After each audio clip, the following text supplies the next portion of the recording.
The door swung open, and a rifle barrel pressed against Caleb Dawson's forehead before he could take his second breath. "You finally came back," the woman said. Caleb had never seen her before in his life.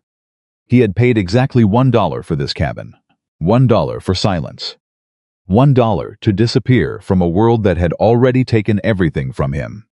But someone was already living inside the place he bought to die alone in. And the rifle in her hands was not shaking. If this story moves you, subscribe to this channel. Drop a comment telling me what city you're watching from. I want to see how far this story travels. Caleb Dawson had not spoken more than 20 words to another human being in almost 4 months. That was not an accident. He had counted the days. He had kept track, the way a prisoner keeps track, not because the number matters, but because counting gives a man something to hold on to when everything else has slipped away. 4 months, 11 days, and somewhere close to 6 hours since the last time he had looked another person in the eye and felt anything other than the deep, hollow ache of wanting to be somewhere else entirely. He was 42 years old. He moved like he was 60. His boots were held together with wire and stubbornness. His coat had been patched so many times that the original color was a memory. Somewhere underneath layers of dark wool and dried mud and the kind of quiet desperation that settles into a man's clothing when he has been walking through mountains alone long enough for the cold to become familiar. The cabin had cost him exactly $1. He had heard about it from a trapper named Hollis, a half-deaf old man who spent his winters near Leadville and his summers complaining about the winters. Hollis had mentioned the property the way a man mentions something he considers already dead, casually, without expectation, the way you'd tell someone that a certain road was washed out 3 years ago and had never been fixed. There was a cabin, Hollis said, up past the second ridge, maybe 2 days' walk from the nearest town if you moved steady. It had been sitting empty for years. The man who owned it had died without heirs, without a will, without much of anything except a piece of land so isolated and so difficult to reach that nobody had bothered to claim it. $1, Hollis said. That's all the county was asking, just to clear it off the books. Caleb had given Hollis the dollar to handle the paperwork. He had not asked a single question about the condition of the cabin, about the land, about what exactly he was buying. He did not care. He was not looking for comfort. He was not looking for anything a dollar could actually purchase. He was looking for a place where the world could not follow him, where the silence would be so complete and so absolute that even his own thoughts might finally grow quiet enough to let him sleep past dawn without waking up reaching for something that was no longer there. He had started walking the next morning. That was 6 days ago. The journey had been harder than he expected, which was saying something. So Caleb Dawson did not underestimate mountains. He had been born in them. He had worked in them, hunted in them, survived winters that killed stronger men. But this range was unforgiving in a particular way, not violent. Exactly, but indifferent, the way nature is indifferent when it simply does not acknowledge your presence at all. The trails were overgrown. 2 of the landmarks Hollis had described had changed or disappeared entirely. He had forded a creek that was deeper than expected and spent a night with wet boots, which was the kind of suffering that sounds minor until you are in it. But he had kept moving, because there was nowhere to go back to. That was the truth he carried with him like a stone in his chest. Not dramatic, not theatrical. Just true, the way the cold was true. The way hunger was true. He had no home to return to. No family waiting. The people who had once known his name and spoken it with warmth were either dead or so far distant in time and circumstance that they might as well be. He had made choices.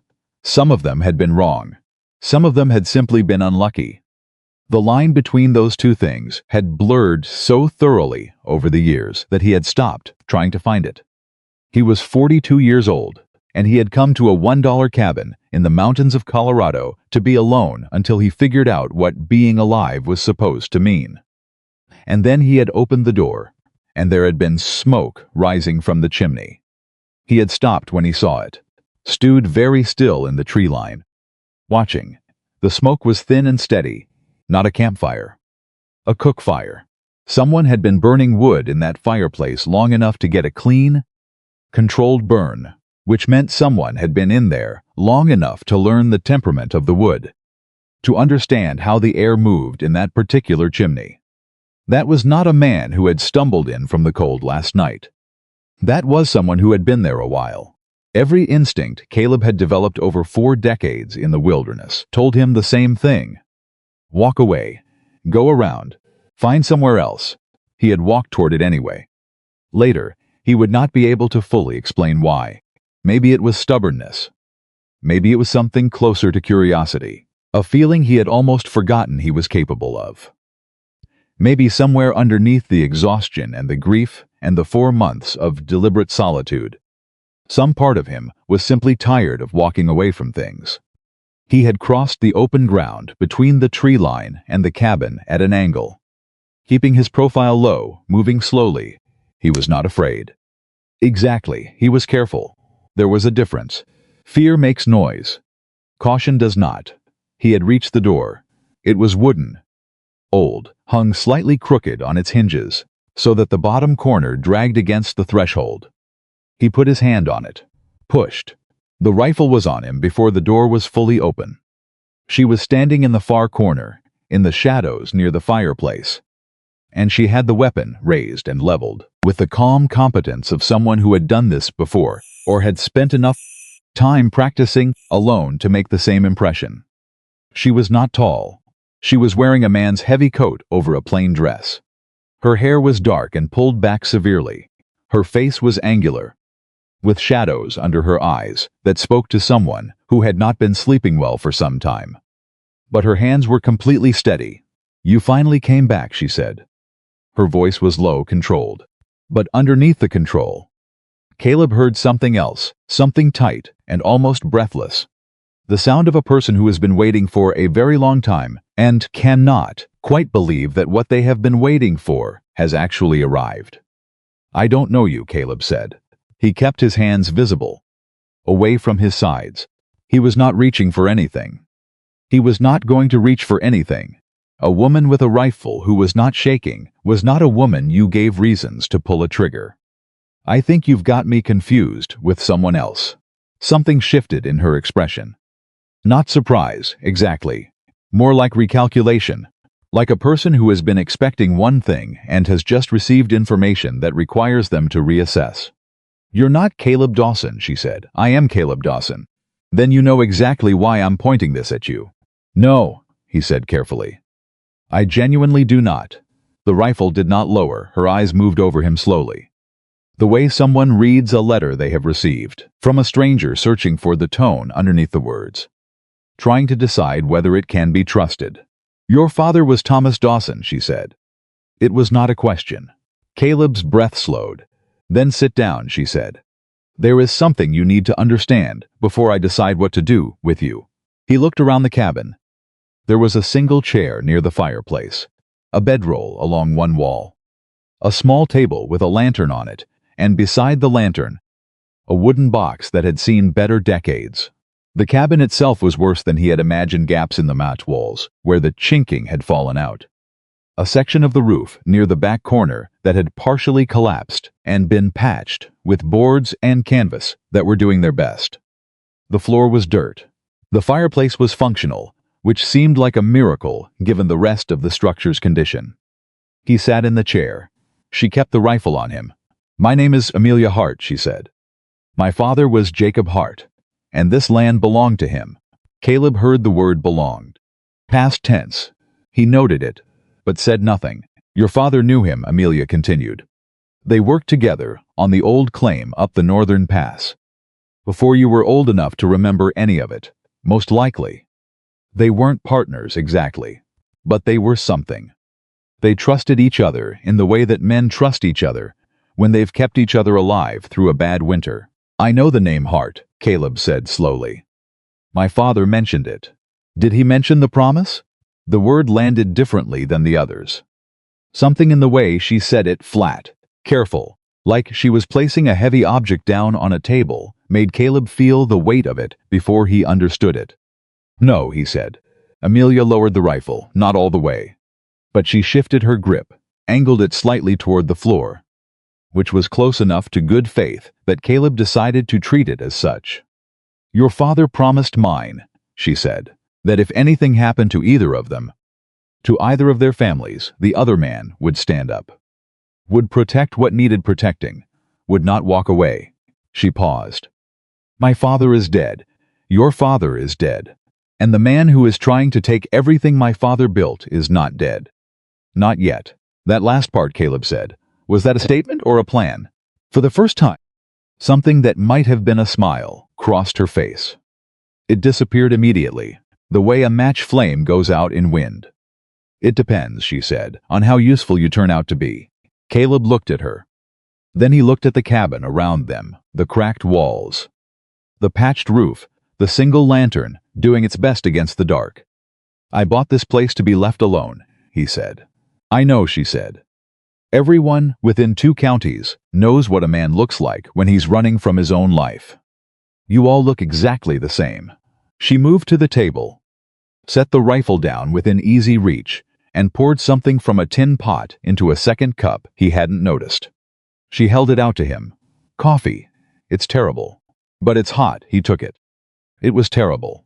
It was also the best thing he had tasted in 6 days. He held the cup and looked at her across the small space of the cabin. This woman, who had been alone here long enough to learn the chimney's character, who had kept a rifle ready and her hands steady, who had just told him that the land he had bought for $1 had a history he had not purchased along with the deed. Tell me about this man, he said. The one who wants the property. She sat down on the edge of the bedroll, her back straight, and she told him, Victor Langford. Caleb had heard the name before, though he could not immediately place where. It would come to him later, a conversation he had overheard in a saloon in Denver. 2 years back, men talking about a land deal that had gone sideways, about families who had lost farms they had worked for a generation, about lawyers and paperwork, and the kind of quiet theft that leaves no visible marks because all the wounds are buried in documents. Langford had come to this part of the mountains 3 years ago. Amelia said. He had come with money, real money, not prospector money. Not the kind earned in the ground, but the kind that accumulates behind desks in cities. The kind that grows by lending to the wrong people and waiting for them to fail. He had bought up parcels along the range, methodically, working his way toward a single goal that most of the local families had not understood until it was almost too late. The mountain stream. It ran through 5 different properties along this ridge, but it ran longest and strongest through the heartland. And water in this part of Colorado was not just convenience. Water was survival. Cattle needed it. Farms needed it. Towns needed it. Control the water, and you did not need to own every piece of land outright. You just needed to make the land without water worthless. And then wait for the owners to have no choice. Langford had been very patient. Amelia's father had been one of the last holdouts, and he had died before he could finish fighting. A bad winter. A fever that should not have killed him but did, because he was already tired, already worn down by years of watching his neighbors give up one by one. He had died in this cabin, in this room, and he had told Amelia before the end that the land was hers, that the promise from Thomas Dawson's son would come when it needed to, that she should hold on. She had been holding on for 8 months. Alone. You've been here by yourself for 8 months, Caleb said. He was not asking. He was trying to make the fact feel real. 7.5, she said. I left twice. Once to file a complaint with the county they were polite and entirely useless. Once to try to find a lawyer in Leadville. He told me that without official documentation of my father's ownership and without someone to back my claim, I would lose in any court in the state. And the deed? My father's deed is in that box. She nodded toward the table. But Langford's lawyers have filed a counterclaim. They say the deed was fraudulent. They say the land was never properly registered. And since my father is dead, and there are no witnesses left who will speak against Langford in a courtroom, it's my word against money. Your word against money, Caleb repeated. Yes, He was quiet for a moment. "And you thought I was here because of the promise," he said. "You thought Thomas Dawson's son had finally come." "I hoped," she said. And the way she said, it was very careful, not vulnerable. Not soft, but stripped of pretense. The way a person speaks when they have been alone long enough to forget how to perform for an audience. "I have been hoping for a long time." I had almost stopped. Caleb set the empty cup down on the floor beside the chair. He thought about the $1. He thought about the silence he had come here for. The peace, the distance he had needed to put between himself and a life that had cracked apart so completely that he had stopped being able to find the edges. He thought about 4 months and 11 days of walking away from everything. "I should tell you," he said, "that I came here to be left alone. That I have no interest in other people's troubles. That I have enough of my own." "I know," Amelia said. "I should tell you that, whatever my father promised your father, I wasn't part of that conversation. I didn't make that promise. I know that too. And I should tell you," he said. And his voice changed slightly, shifted somewhere he hadn't intended it to go. "That the last time I tried to help someone hold on to something they loved, it ended very badly for everyone involved." The fire in the hearth moved. Outside, the wind was picking up, moving through the pines with that low, continuous sound that mountains make when they are reminding you of their size. Amelia looked at him steadily. "What happened?" she said. "That," Caleb said, "is not a story I tell." "Then we're even," she said. "Because there are things about this situation I haven't told you yet either." He looked at her. "Such as?" She was quiet for a beat. "Then Langford's men have been here twice in the last month. The first time, they just looked around, counted the livestock. There isn't much, checked the condition of the outbuildings. And the second time, they burned the small barn," she said. "In the middle of the night. Nothing I could prove. No one saw anything. The fire investigator from the county said it was probably a lantern accident." She paused. "I don't own a lantern small enough to have caused that fire." The words settled into the room like stones into still water, spreading, going deeper than the surface. Caleb felt something shift in his chest. It was not a comfortable feeling. It was the feeling of something that had been locked for a long time, beginning, against his better judgment, to move. "You're in real danger," he said. "Yes, and you've been facing it alone." "Yes, and your plan, up to this point, has been to point a rifle at anyone who opens the door and hope that eventually the right person walks through." She considered this with the seriousness it deserved. "It's not the worst plan," she said finally.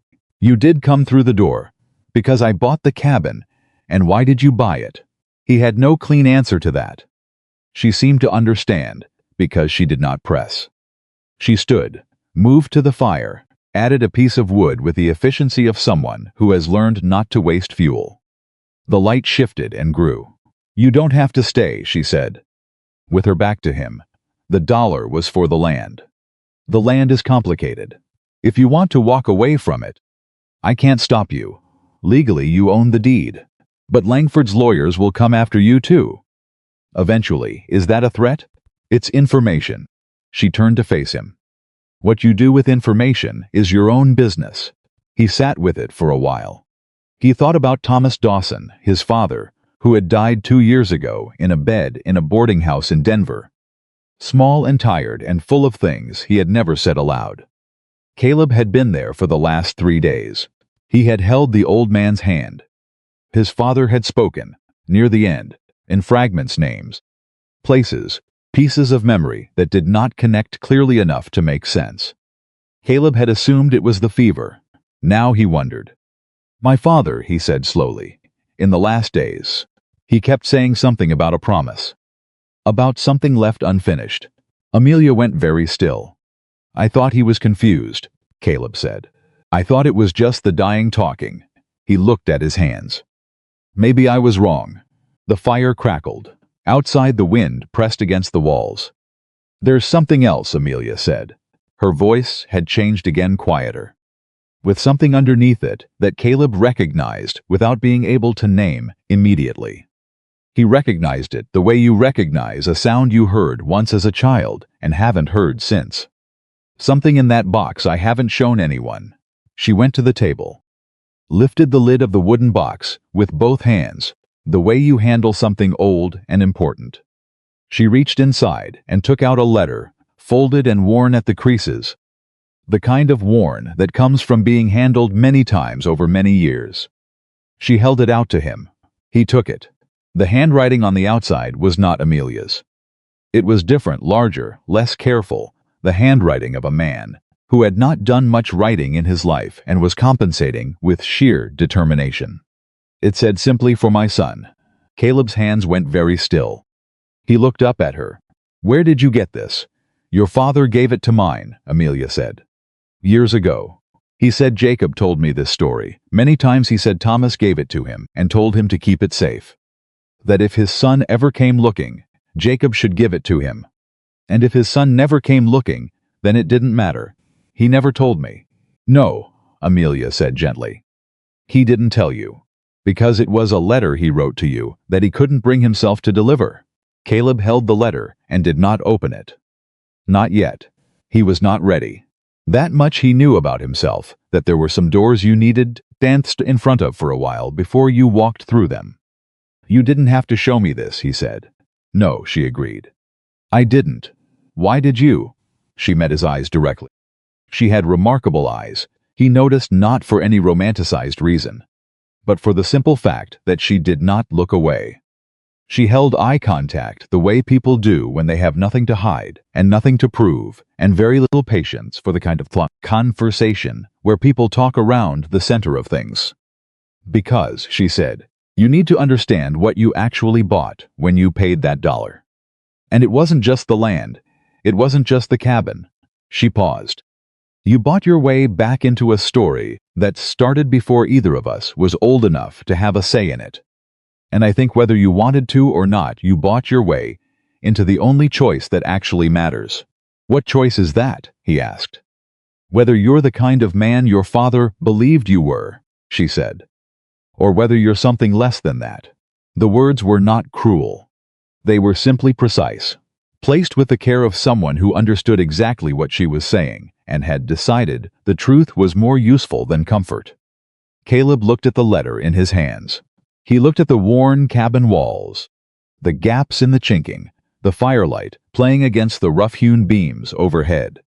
He looked at this woman, Amelia Hart, who had been here alone for 7.5 months, who had lost a father and a barn and all but the very last thread of hope, who had kept a rifle ready and her chin up and had poured him terrible coffee without being asked. He looked at the mountains pressing in close on every side, the darkness outside the single small window, the stars beginning to show through a gap in the clouds. He set the letter carefully on the table beside the lantern. "Not opened. Not yet. In the morning," he said, "you're going to tell me everything. Every detail. Every name. Every date. Every piece of paper in that box." Amelia watched him. "And then?" she said. "And then," Caleb said, "we're going to figure out how to keep Victor Langford from taking one more inch of this land." The fire in the hearth burned steadier than before. Outside, the wind moved through the pines, and in the $1 cabin that everyone in town had already written off as worthless, two people who had both come to the end of something sat across from each other in the firelight, beginning, without quite meaning to, something entirely new. Amelia Hart was quiet for a long moment. Then she said, "You should know that this isn't going to be simple." "Nothing worth doing ever is," Caleb said. "Langford has lawyers. He has connections in Denver. He has men who are willing to do things that can't be proven. He burned your barn. Yes. And before that, what did he do?" She looked into the fire. 6 months ago. One of my neighbors, Thomas Kessler, a man with 3 daughters and 40 years on his land, he refused to sell. The next week, his well went dry. Just like that. They couldn't prove anything. But the well had never run dry before in 40 years. Caleb was quiet. "And before that," she continued, her voice taking on a rhythm now, as though the telling of it had been dammed up for a long time and was finally finding its channel. "There was the Morrow family. They had a fence line dispute with Langford that went to the county. 3 weeks later, their eldest son was beaten badly on the road between here and Leadville. No one was arrested. No one saw anything. He's a violent man. He's a patient man, Amelia corrected. Which is worse? A violent man makes mistakes. A patient man waits until there are none. Caleb filed this away carefully. Patient men were a different kind of problem. They did not respond to the same pressures. They did not escalate when you pushed back. They simply waited, recalculated, found another angle. Dealing with a patient man required a different kind of strategy than dealing with someone who could be provoked into making an error. How many families have lost land to him? Caleb asked. That I know of? 7. Maybe more that I'm not aware of. 7 families. 7 families who had nowhere to go and no one who would stand up in court for them. He thought about this. The well, he said.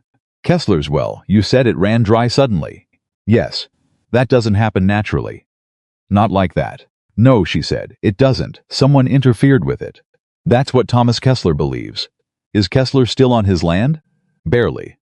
He can't work it properly without water.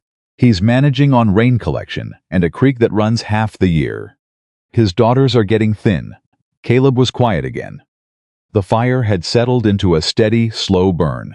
The initial warmth it had brought to the room was beginning to feel less like comfort and more like clarity, the kind of sharp, cold-edged thinking that comes when the emotional noise dies down and what remains is simply what is. The stream that crosses this land, he said. The one Langford wants. Yes. Does it feed Kessler's well? Amelia looked at him.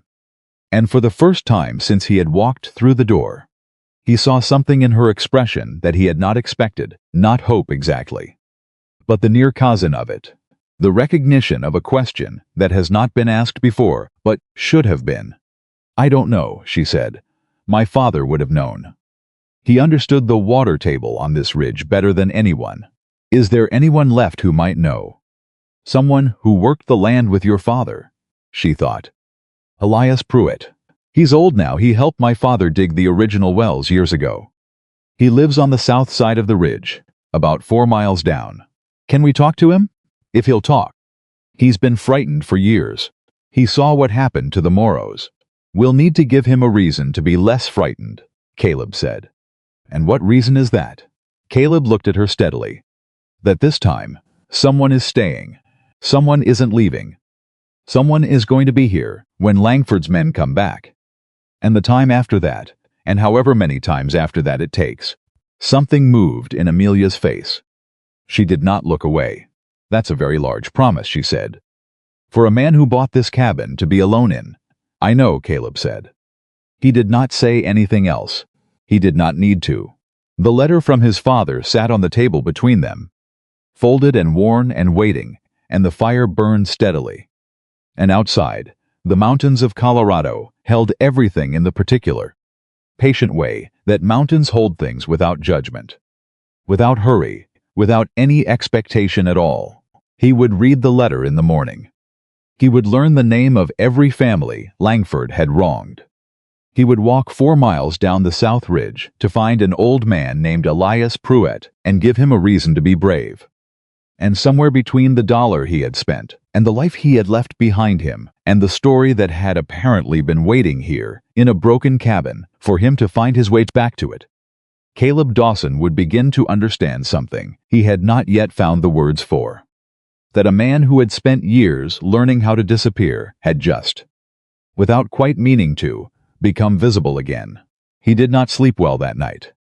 He lay on the floor near the fire. Amelia had offered the bedroll, and he had refused, and he listened to the cabin settle and breathe around him. The small sounds of old wood contracting in the cold. The wind moving over the roof, the occasional pop and shift of the embers. He thought about his father. Thomas Dawson had not been a complicated man. Or at least, Caleb had never thought of him that way. He had been straightforward in the manner of men who spend their lives working close to the ground, not simple, but direct, without the layers of strategy and performance that city life seemed to require. He had been a man who said what he meant and meant what he said, who shook hands on agreements and kept them, who believed that the space between a promise made and a promise kept was the only space that truly measured a man. And he had broken a promise. Or rather, Caleb lay in the dark and corrected himself. He had not broken it. He had not been able to keep it. There was a difference. Thomas Dawson had been sick for his last 2 years. Slow and diminishing, unable to travel, unable to reach the mountains and the man he had promised to stand beside. He had written a letter instead. He had given that letter to Jacob Hart and told him to keep it for the son who would come. And then he had died, and Caleb had wandered, and Amelia had waited. He turned on his side, staring at the embers. He had told Amelia the truth when he said he had not made his father's promise.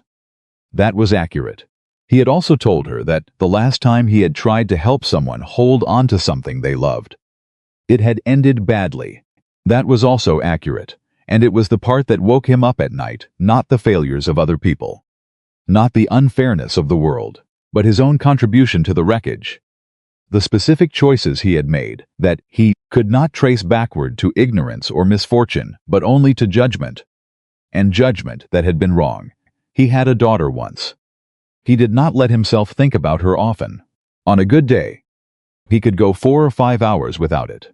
On a bad day, the thought arrived first thing, before he was fully awake, before he had any defenses against it. A small girl with her mother's eyes and his stubbornness, who had looked at him with the uncomplicated faith of a child who has not yet learned that the people they love are capable of failing them. What? He had failed her. Not in a single dramatic moment. In a series of smaller failures, being absent, being preoccupied. Being the kind of man who was very good at surviving alone in the wilderness and considerably less good at sitting still in a house and being present for the people inside it. And then the sickness had come for her mother, and Caleb had not known how to hold grief, had only known how to move, and so he had moved, and kept moving. And by the time he stopped moving long enough to look back, the distance had become uncrossable. His daughter was grown now. Somewhere in Kansas, he believed. She had married. He had heard this secondhand, through a chain of acquaintances so long and indirect that he could not be sure the information was accurate. He had not contacted her. He had told himself this was because she was better off, without the interruption of his presence in her life. He had told himself this so many times that he had almost stopped hearing the other voice underneath it, the one that said, more quietly and more truthfully, that he was afraid. He was afraid of what she would say. He was afraid of what she would not say. He was afraid of looking at her face and seeing clearly, in her expression, the measure of what he had cost her. So he had bought a $1 cabin in the mountains of Colorado, and he had come here to be alone with a version of himself that did not have to answer for any of it. And then someone had been living inside the cabin. And then a rifle, and then terrible coffee and a letter written in his father's hand. He looked at the table where the letter sat. He could not see it in the dark, but he knew exactly where it was. He had been aware of it the way you are aware of something with weight, not visually, but physically, a presence in the room that pulled at the peripheral awareness. He would read it in the morning. That was the promise he made to himself. Lying on the floor in the broken cabin with the embers going slowly gray and the mountains pressing in on every side. In the morning, he would read it, and then he would decide.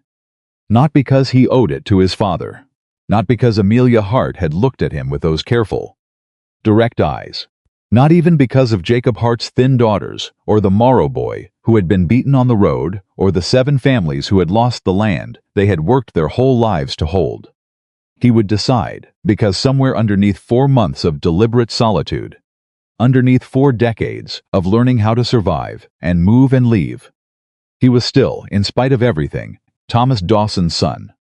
And Thomas Dawson's son did not let promises die in broken cabins. The fire went fully dark. The cabin breathed around him. Caleb Dawson closed his eyes, and for the first time in 4 months, 11 days, and somewhere close to 6 hours, he slept without reaching for something that was no longer there. Caleb woke before dawn. He had always been that way, a light sleeper, alert at the first suggestion of morning. His body trained over decades to treat darkness as something to be watchful inside of rather than surrendered to. But this morning was different. He was not awake because of instinct or habit. He was awake because of the letter. It sat on the table exactly where he had left it. He could see it now in the thin gray light coming through the gap in the wallboards. That folded piece of paper with his father's handwriting on the outside, worn soft at the creases from years of being handled by someone else's hands. Jacob Hart's hands. A dead man's hands. A man who had believed enough in a promise to keep a letter safe for years, waiting for the sun to arrive. Amelia was still asleep on the bedroll, turned toward the wall, her breathing slow and even. She had not moved much in the night. He had noticed, somewhere in his own half-sleep, that she woke twice, once around midnight. Once closer to 3, both times going still and listening before settling again. The way a person listens when they personate enough nights in a place where trouble might come before morning. Caleb rose without making noise, added 2 small pieces of wood to the embers, coaxing the fire back to life with the patience of long practice. Put the tin pot on to heat, and then he sat in the chair and picked up the letter. He held it for a full minute without opening it. Then he unfolded it. His father's handwriting was larger than he remembered, and less steady, the letters of a man whose hands had begun to shake before his mind had fully accepted that they were going to. The ink was faded in places but legible, and Caleb read slowly. The way you read something you know you are only going to read for the first time once. Caleb, I don't know if you'll find this. I don't know if Jacob will still be alive when you do, or if the land will still be standing, or if any of it will matter by the time these words reach you. But I'm writing it anyway, because there are things I should have said to your face and didn't. And dying doesn't give a man the luxury of pretending he has more time to get around to it. I made a promise to Jacob Hart. I made it in the winter of 1861. After a blizzard kept us locked in a camp on the northern pass for 11 days, and we kept each other alive by taking turns staying awake. A man learns something about another man in 11 days of that kind of closeness. I learned that Jacob Hart was the kind of person worth knowing and worth keeping your word to. I promised him that if anything happened to him or his, I would stand up. I would protect what he built. I would not let it be taken. I got sick before I could keep that promise. I am sorry for that. I am more sorry than I know how to say in a letter. Because letters are poor containers for the things that actually matter. But here is what I need you to understand, son. I am not writing to make you feel guilty. I am not asking you to fix what I left broken. I am writing because I know you. I know what you have been running from, and I know how long you have been running. And I know that the running has not done what you hoped it would do. It never does. The only thing that ever helped me, when I was in the dark places, was doing something that mattered for someone who needed it. Jacob's daughter is a good woman. She deserves someone standing beside her. And you, Caleb, you deserve to stop moving long enough to find out who you are when you're not trying to disappear. Come to the mountain. Keep the promise. That's all. Your father, Thomas Caleb, read it twice. Then he folded it exactly as it had been folded, along the same worn creases, and set it back on the table. He sat very still. The fire had caught properly now, and the warmth was beginning to move through the room. The tin pot began to make the small preliminary sounds that meant the water was heating. Outside, the first birds were starting, not many. Not loudly, but present, which was its own kind of information about the morning. He always knew the right words to use, Amelia said quietly. Caleb looked up. She was awake, turned toward him, watching him from the bedroll with calm, direct eyes. You read it before, he said. It was not an accusation. My father read it to me, she said, once, years ago. He felt you should know when you came, that it existed. He did not want you to walk in blind. She paused. He was a fair man, my father. He believed in giving people the information they needed to make a choice. And if the choice was to walk away, then that would have been your choice, she said simply. He would not have held it against you. He believed a man compelled against his will is not much use anyway. Caleb almost smiled at that. It was the kind of logic that appealed to him, practical. Without sentiment, but not without respect. "The coffee is nearly ready," he said. She sat up. "Is it as terrible as last night?" "Good. Terrible coffee at least stays consistent." He poured 2 cups. She came to the table and took hers, and they stood on opposite sides of it, drinking, with the letter between them and the morning coming in thin and cold through the gaps in the walls. "Tell me about Langford's men," Caleb said. "The ones who came before. What did they look like? How did they carry themselves? Were they local men or brought in?" Amelia set her cup down. He noticed that she appreciated the directness, no warm-up. No easing into it, just the work. "Brought in," she said. "Both times. The first group, 3 men. They had the look of hired work, not ranch hands. Not miners. Professional is the word. Clean even out here. Organized in the way they moved around the property. Weapons, sidearms. The tallest one had a rifle. They didn't threaten me directly. They were polite, actually, which was worse somehow. Men who are polite when they don't need to be are men who know they're going to win," Caleb said. "Yes," she said, "exactly that. The second group. The night of the barn. I heard horses, maybe 2 or 3. The barn was already burning by the time I got outside. I had the rifle. There was no one to point it at." Her voice was level. She was not performing calm, she simply was calm. In the way people become calm when they have already been frightened past the point where fear is useful. "I put the animals out. Lost 3 months of stored feed, and no contact from Langford himself. 1 letter. Formal, through a lawyer in Leadville, offering to purchase the property at what he called a fair market price." She paused. The offer was for $80. Caleb looked at her. $80. For 40 acres, the cabin, the outbuildings, and the mountain stream. He knows exactly what he's doing. Of course he does. The offer isn't real. It's an insult dressed as a courtesy.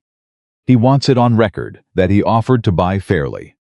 When I refuse, he can say in court that he attempted a legitimate transaction and was rebuffed by an irrational woman who refuses reasonable offers. Caleb set his cup down.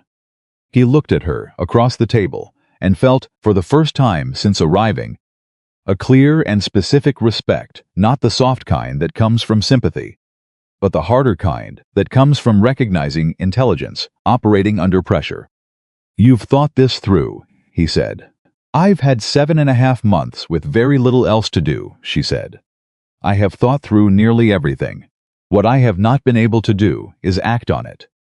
Because action requires leverage, and leverage requires someone else who is willing to stand on the same side of the line I am. Until now," he said. She looked at him evenly. "Until possibly now," she said. "I've learned not to count on things before they've actually happened." That, Caleb thought, was one of the most honest things anyone had said to him in years. They left the cabin 2 hours after sunrise. The morning was cold and clear. The kind of Colorado mountain morning that has a quality of cut glass to it, everything sharp-edged and bright and slightly dangerous. Amelia knew the trail south. Knew it the way people know ground they have walked across in all seasons and all weathers. Without thinking about their feet. She walked with purpose and without wasted motion. Caleb walked beside her and watched everything. 4 miles was not a long distance in ordinary country. In mountain terrain, in autumn, with trails that were partly reclaimed by vegetation and partly obscured by recent deadfall, 4 miles was an hour and a half of attention. He found himself noting things automatically, the sight lines, the places where the trail narrowed and you would be visible from above, the places where sound carried and the places where it was absorbed by the density of the trees. He had been a hunter for 30 years. He knew what exposed ground felt like. This felt exposed. "How often do Langford's men come through this area?" he asked. "No fixed pattern," she said. "That's intentional, I think. If you can't predict them, you can't prepare. Have they followed you off the property?" She glanced at him. "Once, 2 months ago. A man on horseback keeping his distance. I made sure to visit the Kesslers on that trip. I didn't want to lead anyone back here who I wasn't expecting. Smart. Necessary, she corrected. They walked in silence for a stretch. The trail opened briefly into a clearing, and Caleb moved through it without slowing, resisting the instinct to speed up in open ground. Hurrying through a clearing announces that you know you're exposed. Walking steadily suggests you have no reason to worry. There was a difference in what those two things communicated to anyone who might be watching.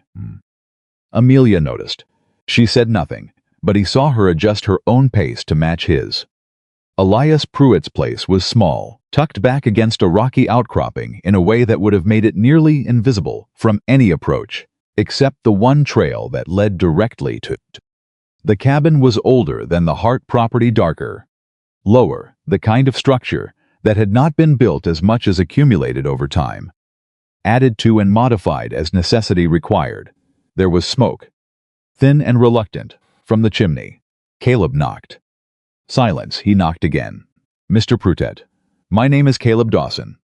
I'm here with Amelia Hart. We'd like to talk. More silence. Then the sound of movement, slow and careful, and then a voice through the door. Old and rough with disuse. Amelia Hart is standing there? I'm here. Elias, Amelia said. A pause, the sound of a bar being lifted. The door opened 4 inches, held by a chain, and one eye looked through the gap, pale. Roomy, but sharp enough. Who's the man? Elias said. Thomas Dawson's son, Amelia said. He came. The eye moved to Caleb. Studied him for a long moment, with the kind of assessment that old men give things they have been waiting for, and not yet sure they can trust. The chain came off. The door opened. Elias Pruitt was somewhere past 70. Lean in the way that men who have worked hard all their lives become lean, not frail, but reduced to the essential, the unnecessary burned away. He moved with the careful deliberateness of someone managing pain that he has made peace with. He looked at Caleb with an expression that was complicated in ways Caleb could not immediately read. You look like him, Elias said. Your father, around the eyes. So I've been told, Caleb said. Come in then, both of you, and close the door behind you. Inside. Elias moved to his chair by the fire and lowered himself into it with a controlled exhale. He did not offer them seats, but there was a bench along one wall, and Amelia went to it without being told, which suggested she had been here before. Caleb stood. You want to know about the water, Elias said. Not a question. Caleb looked at him. Yes. How did you know that's what I'd ask? Amelia said. And there was something in her voice, not suspicion, but surprise. The surprise of someone who has just realized that the conversation started before they arrived. Because it's the only question that matters, Elias said. He looked at his hands, which were folded in his lap. Fingers knotted with years of use. I've been waiting for someone to ask it for 3 years. I'd given up thinking anyone would.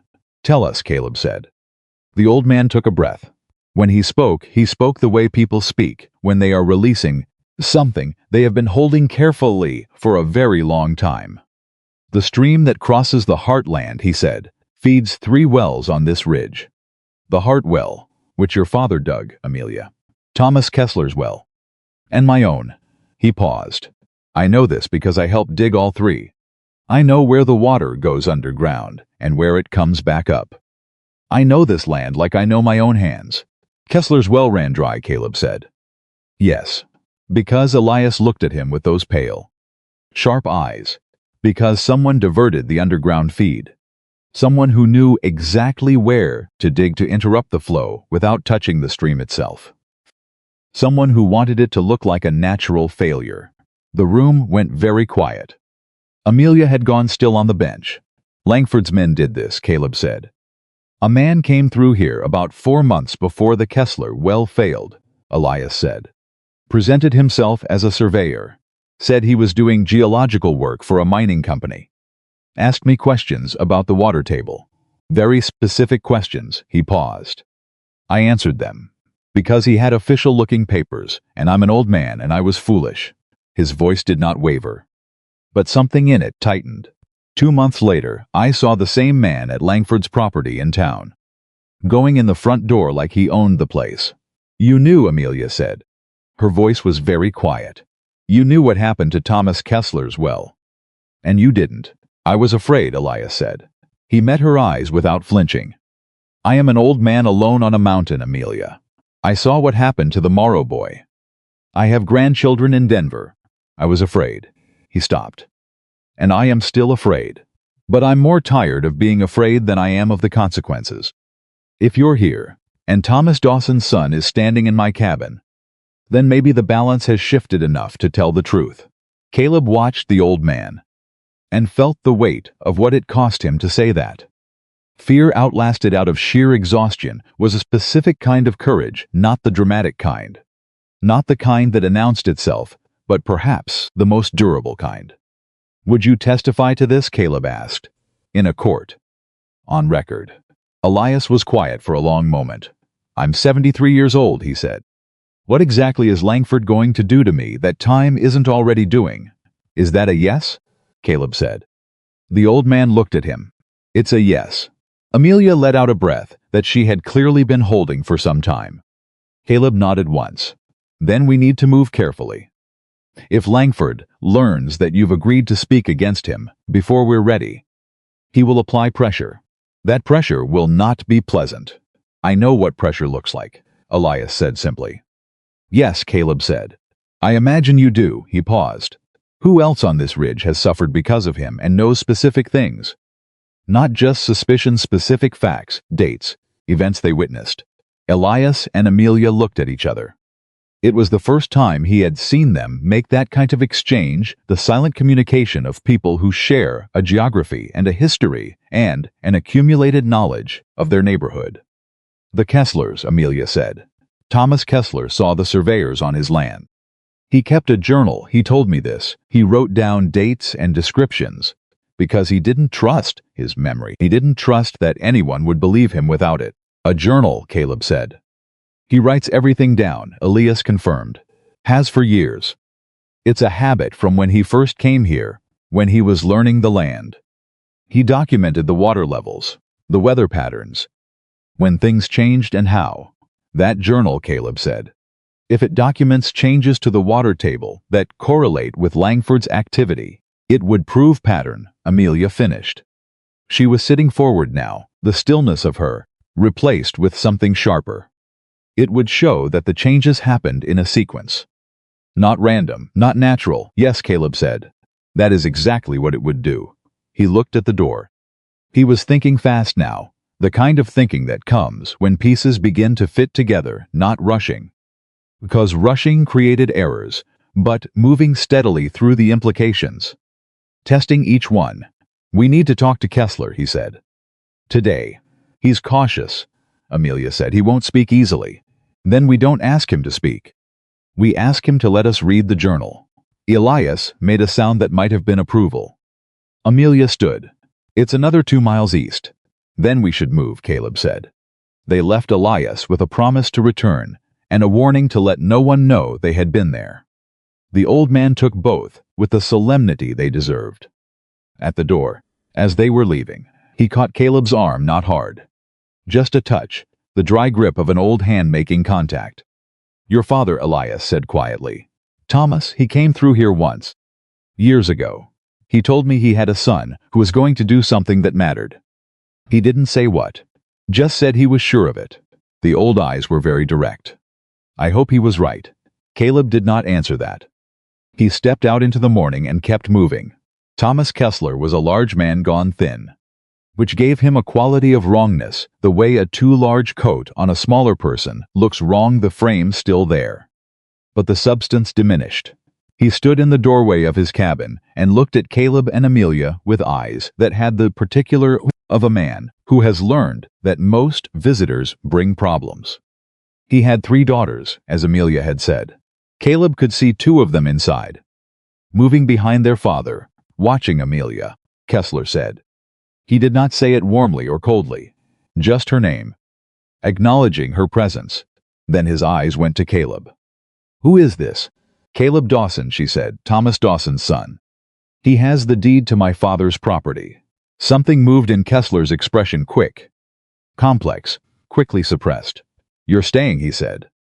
To Caleb. I am, Caleb said. Langford will know by nightfall, Kessler said. Good, Caleb said. Kessler stared at him. You say good like that means something. It means he'll have to start making decisions before he's ready, Caleb said. A patient man is patient because he controls the timeline. We're going to start changing the timeline. Something shifted in Kessler's face. It was not hope, not yet. It was more the look of a man who has heard something that sounds like sense and is almost afraid to treat it as such, because he has been disappointed too many times. What do you want? Kessler said. I want to read your journal, Caleb said. Kessler went completely still. Then Amelia told you about that. She told me you keep records. Dates, observations, changes on your property. It's just a personal record, Kessler said carefully. Nothing official. A personal record of a landowner documenting changes to his water supply, Caleb said. Written consistently over years, with dates and specific descriptions.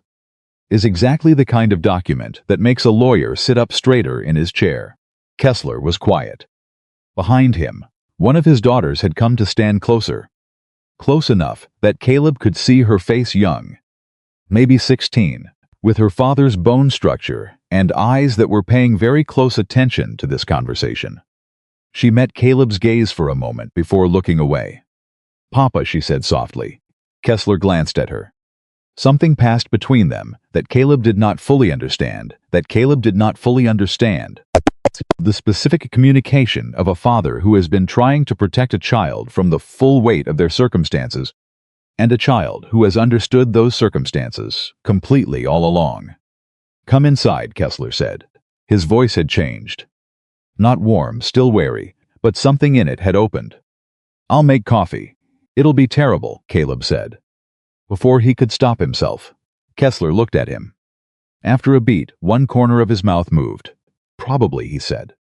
But it's hot. Inside, with the door closed, and the three daughters moving carefully around the edges of the room. Thomas Kessler went to a shelf that held a row of identical dark-covered notebooks. He counted along the spines with his finger, then pulled one. Then two more. He set them on the table. 3 years of records, he said. Everything I noticed. Everything that changed. He put his hand flat on the top notebook. If I give you these copies, I'll make copies and Langford finds out. He'll apply pressure, Caleb said. Yes. The last time he applied pressure to me, my well ran dry. I know. The time before that, Kessler stopped. He looked at the table. My eldest. Before she married and went to her husband's family. She was followed on the road for 3 miles by one of Langford's men. He didn't touch her. He just followed her. So she would know. He stopped again. So I would know. The room was very quiet. One of the daughters, not the eldest. A younger girl, maybe 12, had her head down, pretending to work on something. But her shoulders were rigid with listening. Caleb felt something move through him. Cold and clarifying. Thomas, he said. He did not often use first names with men he had just met. He used it now deliberately, because this was not a moment for formality. What I am going to tell you is not a promise I make lightly. I'm not a man who makes promises casually, and I am not a man who has always kept the ones I made. But I am telling you this, I am not leaving that ridge. I am not moving, and every piece of information you have about what Langford has done to your family and your land is going to be in front of a judge before this is over. Courts take money, Kessler said. Lawyers take money. There are other kinds of lawyers, Caleb said. Men who take cases because they are interested in the truth of them, not just the fee. And there are journalist men in Denver, in Colorado Springs, who are interested in the story of a powerful man using illegal methods to steal water rights from mountain families. Amelia looked at him sharply. This was not something they had discussed. You know such journalists? Kessler said. I know how to find them, Caleb said, which was not quite the same thing, but was close enough to true that he did not feel dishonest saying it. Kessler looked at the notebooks. He looked at his daughters. He looked at Caleb with an expression that was equal parts exhaustion and something just beginning to harden back into resolve.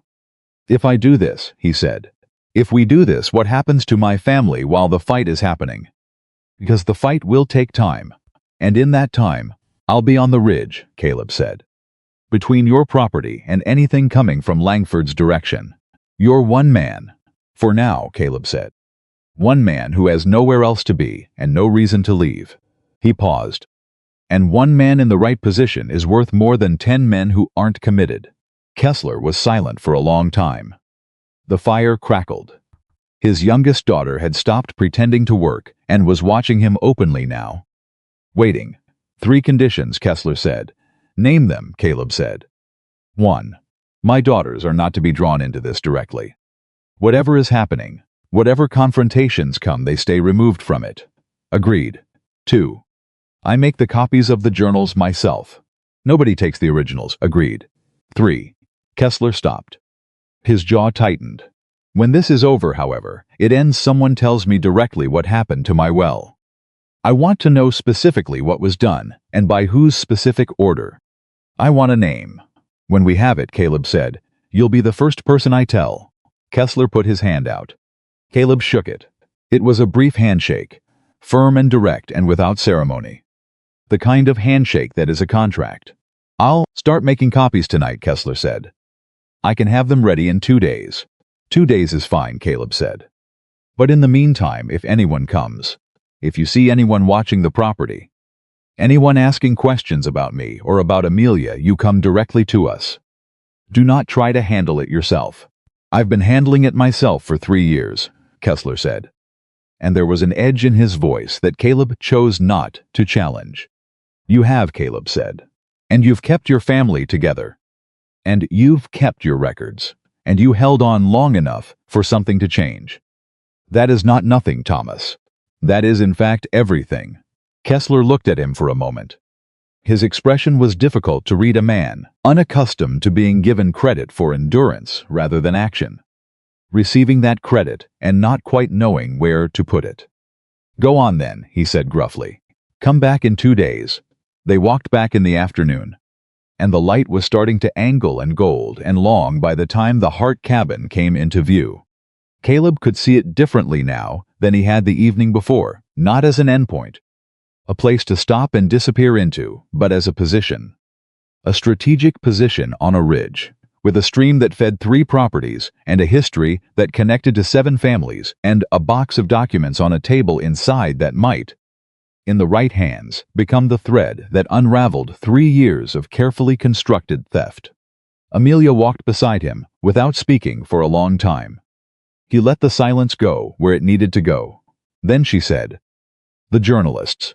You don't know any, not yet, he said. But you will find some. There is no shortage of men who want to write about powerful people abusing the powerless, he said. That story sells newspapers. And the lawyer? The one who takes cases for the truth of them? Also findable, he said. She was quiet. Caleb. Yes. This morning when you read the letter. She paused. You didn't say anything about it. You just folded it back up and started asking questions about Langford. He kept walking. I noticed, she said. But I also understood. My father was the same way. Feeling something and moving were not separate things for him. When something mattered to him, he worked. He glanced at her. Your father sounds like he was a good man. He was the best man I knew, she said simply. And he died before I was ready. She paused again. But then I don't suppose you're ever ready. No, Caleb said. You're not. They reached the cabin. The door was as they had left it. And the inside was as they had left it. And the letter was still on the table. And the wooden box was still beside it. Caleb built the fire up properly for the evening. Working methodically. The next, when methodically, Yen began to sort through the contents of a book with the careful focus of someone who has looked at these papers many times, but is now looking at them with a different set of questions. After a while she said, There's a deed of covenant in here. Between my father and your father. Handwritten and witnessed by a man named Philip Greer. Caleb looked up. Witnessed. Yes. Is Greer still alive? She looked at him. I don't know. Then that, Caleb said, is what we find out next. The fire settled into its evening rhythm. Outside, the mountains went from gold to purple to the deep, dense blue that precedes full dark. Somewhere on the ridge, Thomas Kessler was sitting with his journals, beginning to make copies by lamplight. His daughters moving quietly around him. Somewhere 4 miles south, Elias Pruitt was sitting in his chair, alone with his decision and whatever peace it had or had not brought him. And in the $1 cabin, 2 people sat on opposite sides of a table covered in old papers and worked. It was, Caleb thought, without sentiment, without drama, simply the fact the first evening in 4 months and 12 days that he had spent doing something other than trying to be alone. It did not feel the way he would have expected. It felt, in a way he could not yet name, like something beginning. Philip Greer was not dead. This was the first thing Caleb confirmed. And it took 3 days to confirm it, 3 days of careful, quiet work that involved sending a letter through a postal rider to Leadville and waiting with the particular patience of someone who has learned that impatience is expensive. The reply came back short, factual, and more useful than Caleb had allowed himself to hope. Philip Greer was alive, 71 years old, and operating a small dry goods store on the eastern edge of Leadville. He had lived in the area his entire life. He was, by the postal rider's offhand description, a man who remembered everything. Amelia read the reply twice, set it on the table, and said nothing for a moment. "He's a witness," she said finally. "He's more than a witness," Caleb said. "He signed a covenant document between 2 men who made a promise on this land. If that covenant is legally sound, it changes the nature of Langford's counterclaim entirely." "If," she said. "If," he agreed. "Which is why one of us needs to go to Leadville and talk to him in person." She looked at him. "One of us. Not both. Someone needs to stay on the property. If we both leave, Langford's men will be inside this cabin within 24 hours. And whatever they find, or whatever they choose to do, we will not be here to stop it." She understood that without argument. She was not a woman who needed things explained twice. "You go," she said. "I'll stay. The rifle stays with you," he said. "Obviously. And Kessler's journals, the copies he made, they don't stay here. We need them somewhere Langford can't reach. Someone in town. Someone neutral, who can hold them safely." Amelia thought for a moment. "Pastor Henning in Millbrook. He has no stake in any of this. And Langford has no reason to move against a church." She paused. "He also genuinely dislikes men who abuse power. My father told me once that Henning down to a very large donation from Langford because he didn't want to owe the man anything. A pastor who turns down money," Caleb said. "That's a man worth knowing." He left the next morning before first light, moving fast and steady down the mountain trail, with the copies of Kessler's journals wrapped in oilskin inside his pack, and a mental list of everything he needed to accomplish in Leadville.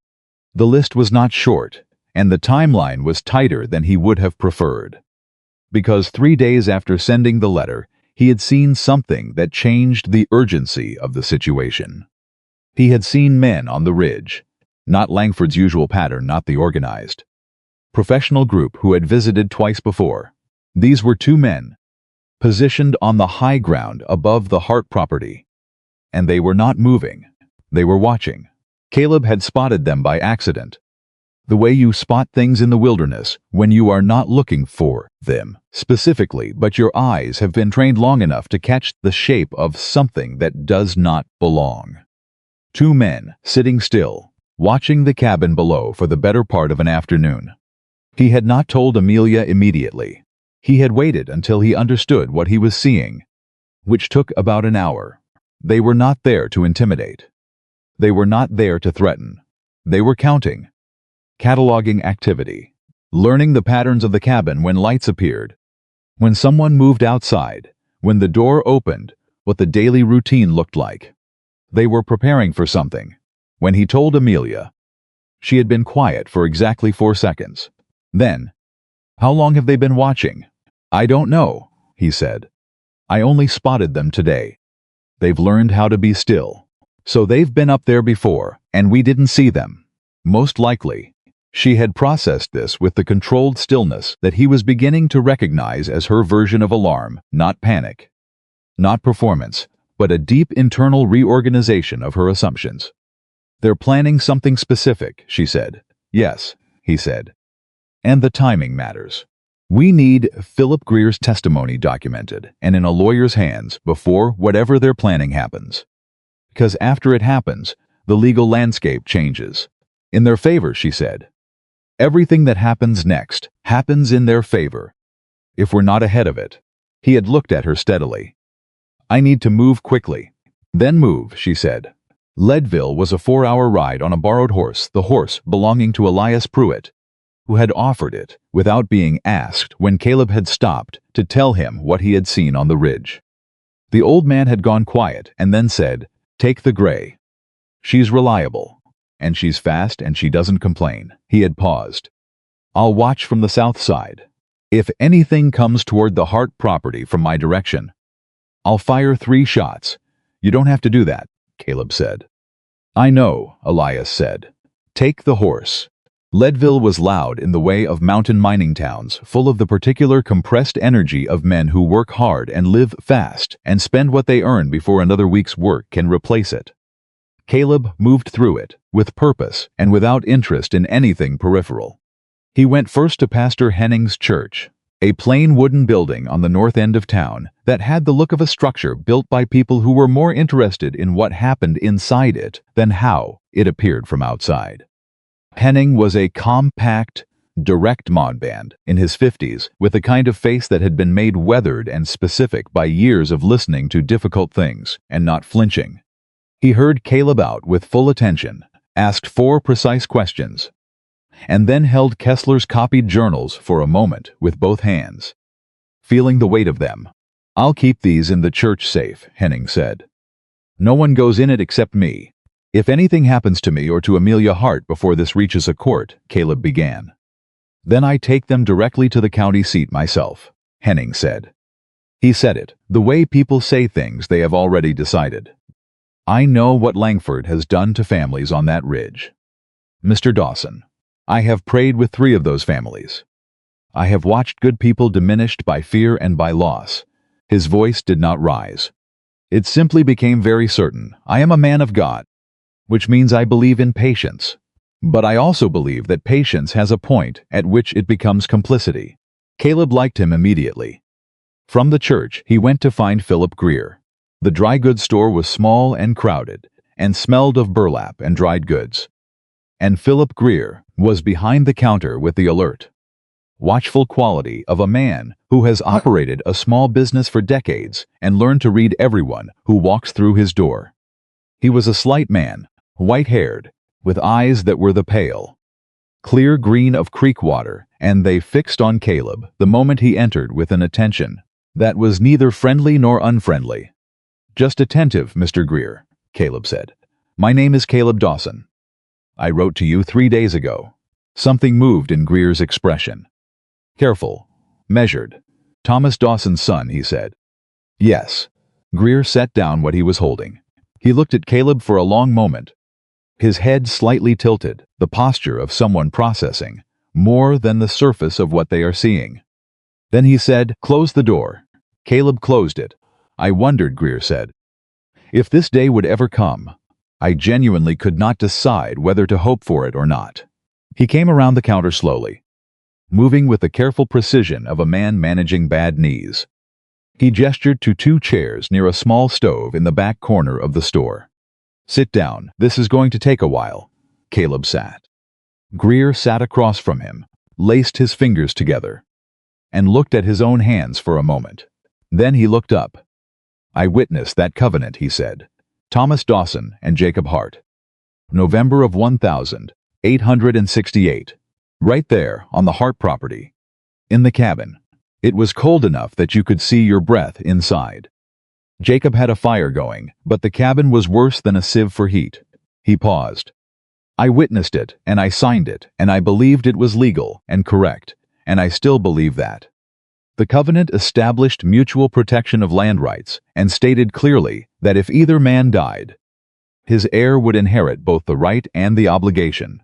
"Langford's lawyers are arguing the deed itself is fraudulent," Caleb said.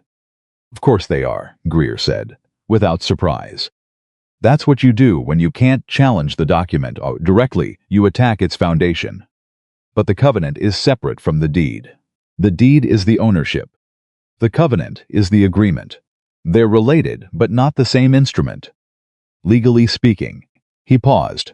I'm not a lawyer, but I was a land recorder for the county for 12 years before I opened this store. I know what I'm talking about. A land recorder, Caleb said. Yes. Then you would know whether a deed was properly filed. I would. And Jacob Hart's deed? Greer was very still for a moment. His clear, pale eyes did not move from Caleb's face. Jacob Hart's deed, he said slowly, was properly filed. In November 1868. I have the copy, Mr. Dawson, the county record copy, which I kept when I left the recorder's office, as was my right as the recording officer. He paused. I have been keeping it for 18 years, wondering if it was ever going to matter. Caleb sat with that for a moment. Langford's lawyers, he said. They claim the deed was never properly registered. They are lying, Greer said. Simply, flatly, without heat. The way you state a fact that is so thoroughly documented that emotion would only diminish it. Would you be willing to testify to that in court? With the copy? I have been waiting, Philip Greer said, for someone to ask me that question for 3 years. Do you know why I didn't come forward on my own? He did not wait for an answer.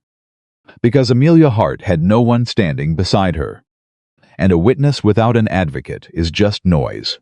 A witness needs someone to bring him into a room where the right people are listening. He looked at Caleb directly. Are you that person? I'm working on being that person, Caleb said. Greer smiled then, the first real smile Caleb had seen on his face.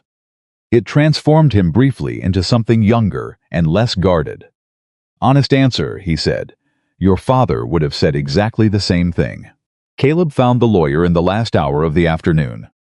His name was Daniel Marsh, and he was not what Caleb had been hoping for in one specific respect. He was young, perhaps 30, perhaps a few years on either side. He had the slightly rumpled quality of a man who worked more hours than he was paid for and had made peace with that arrangement. His office was a single room above a bank, with books stacked in ways that suggested organization systems only he understood. Caleb had asked 3 people in Leadville who the most honest lawyer in town was. All 3 had given the same name, and 2 of the 3 had added, unprompted, that he was broke, which was apparently considered supporting evidence of his honesty. Marsh listened to the entire situation without interrupting. This alone told Caleb something important about him. He took notes in a handwriting that was small and very precise. When Caleb finished, Marsh set his pen down and looked at his notes for a moment. A witnessed covenant from 1868, he said, with the witnessing party alive and in possession of a county record copy of the original deed. Yes, and a series of documented incidents, interference, arson, intimidation correlating with Langford's acquisition timeline, in a landowner's private journal, kept consistently over 3 years, and at least 2 witnesses willing to testify. 3, Caleb said. Elias Pruitt witnessed the surveyor who came to document the water table before Kessler's well failed. Marsh looked up from his notes. 3 witnesses. He was quiet for a moment, Mr. Dawson. This is a better case than it has any right to be, given how long it has been allowed to develop without legal intervention. Can you take it? I can take it, Marsh said. The question of my fee, what do you need? Caleb said. Normally, for a case this complex, I would require a retainer of. He stopped. He looked at Caleb. Then he looked out the window for a moment. I have a particular professional interest in Victor Langford, he said carefully. He cost a family I represented 2 years ago their farm in the Eastern Valley. I was not able to help them. The case was not strong enough. He picked up his pen again. I will take this case for a minimal retainer and a contingency against the resolution. If we win, my fee comes from the damages. If we lose, he paused. We won't lose. Not with Philip Greer and a documented deed. Caleb reached across the desk and shook the man's hand. He was back on the gray horse and moving toward the mountain within the hour, riding harder than the trail technically preferred. for the light was going, and because something at the back of his mind had been pulling at him since he left that morning, a formless urgency that he had been disciplined enough to set aside while the work required his attention, but which was now, with the work done, and the horse under him and the mountain ahead, becoming specific and loud. He had left Amelia alone on the property for most of a day. With 2 men on the ridge watching the cabin, he pushed the horse faster. He was within a mile of the property when he heard it. A single rifle shot, not 3-1. He pulled the horse up. Listening, his entire body gone still. One shot was not Elias's signal. One shot could mean anything, a warning fired into the air. An animal, an accident. Or it could mean that someone had reached the cabin before the situation required a second shot. He moved fast and silent through the remaining distance, leaving the horse tied to a tree 200 yards out and going the rest of the way on foot, keeping to the trees, moving along the line where the forest met the open ground around the cabin. He heard voices before he saw anything. 2 voices. One of them was a man's voice he did not recognize, low, unhurried, with the particular cadence of someone who is accustomed to being the one who speaks and not the one who listens. The other voice was Amelia's. She was not afraid, she was angry. He got close enough to see through the gap in the wallboards without being seen from outside. There was a man inside the cabin, not one of the hired workers Amelia had described from before. This man was older, perhaps 50, dressed well by mountain standards, a good coat, clean boots, the grooming of someone who lives in town and visits the wilderness by choice rather than necessity. He was standing near the table, with his hands clasped behind his back, looking around the cabin with the proprietary ease of someone who has already decided that what they are looking at belongs to them. Victor Langford. Caleb recognized it without having been told. There was only one man who would walk into this cabin with that particular quality of ownership in his posture. Amelia was standing between Langford and the table. The rifle was not in her hands. Caleb's first thought was to find it.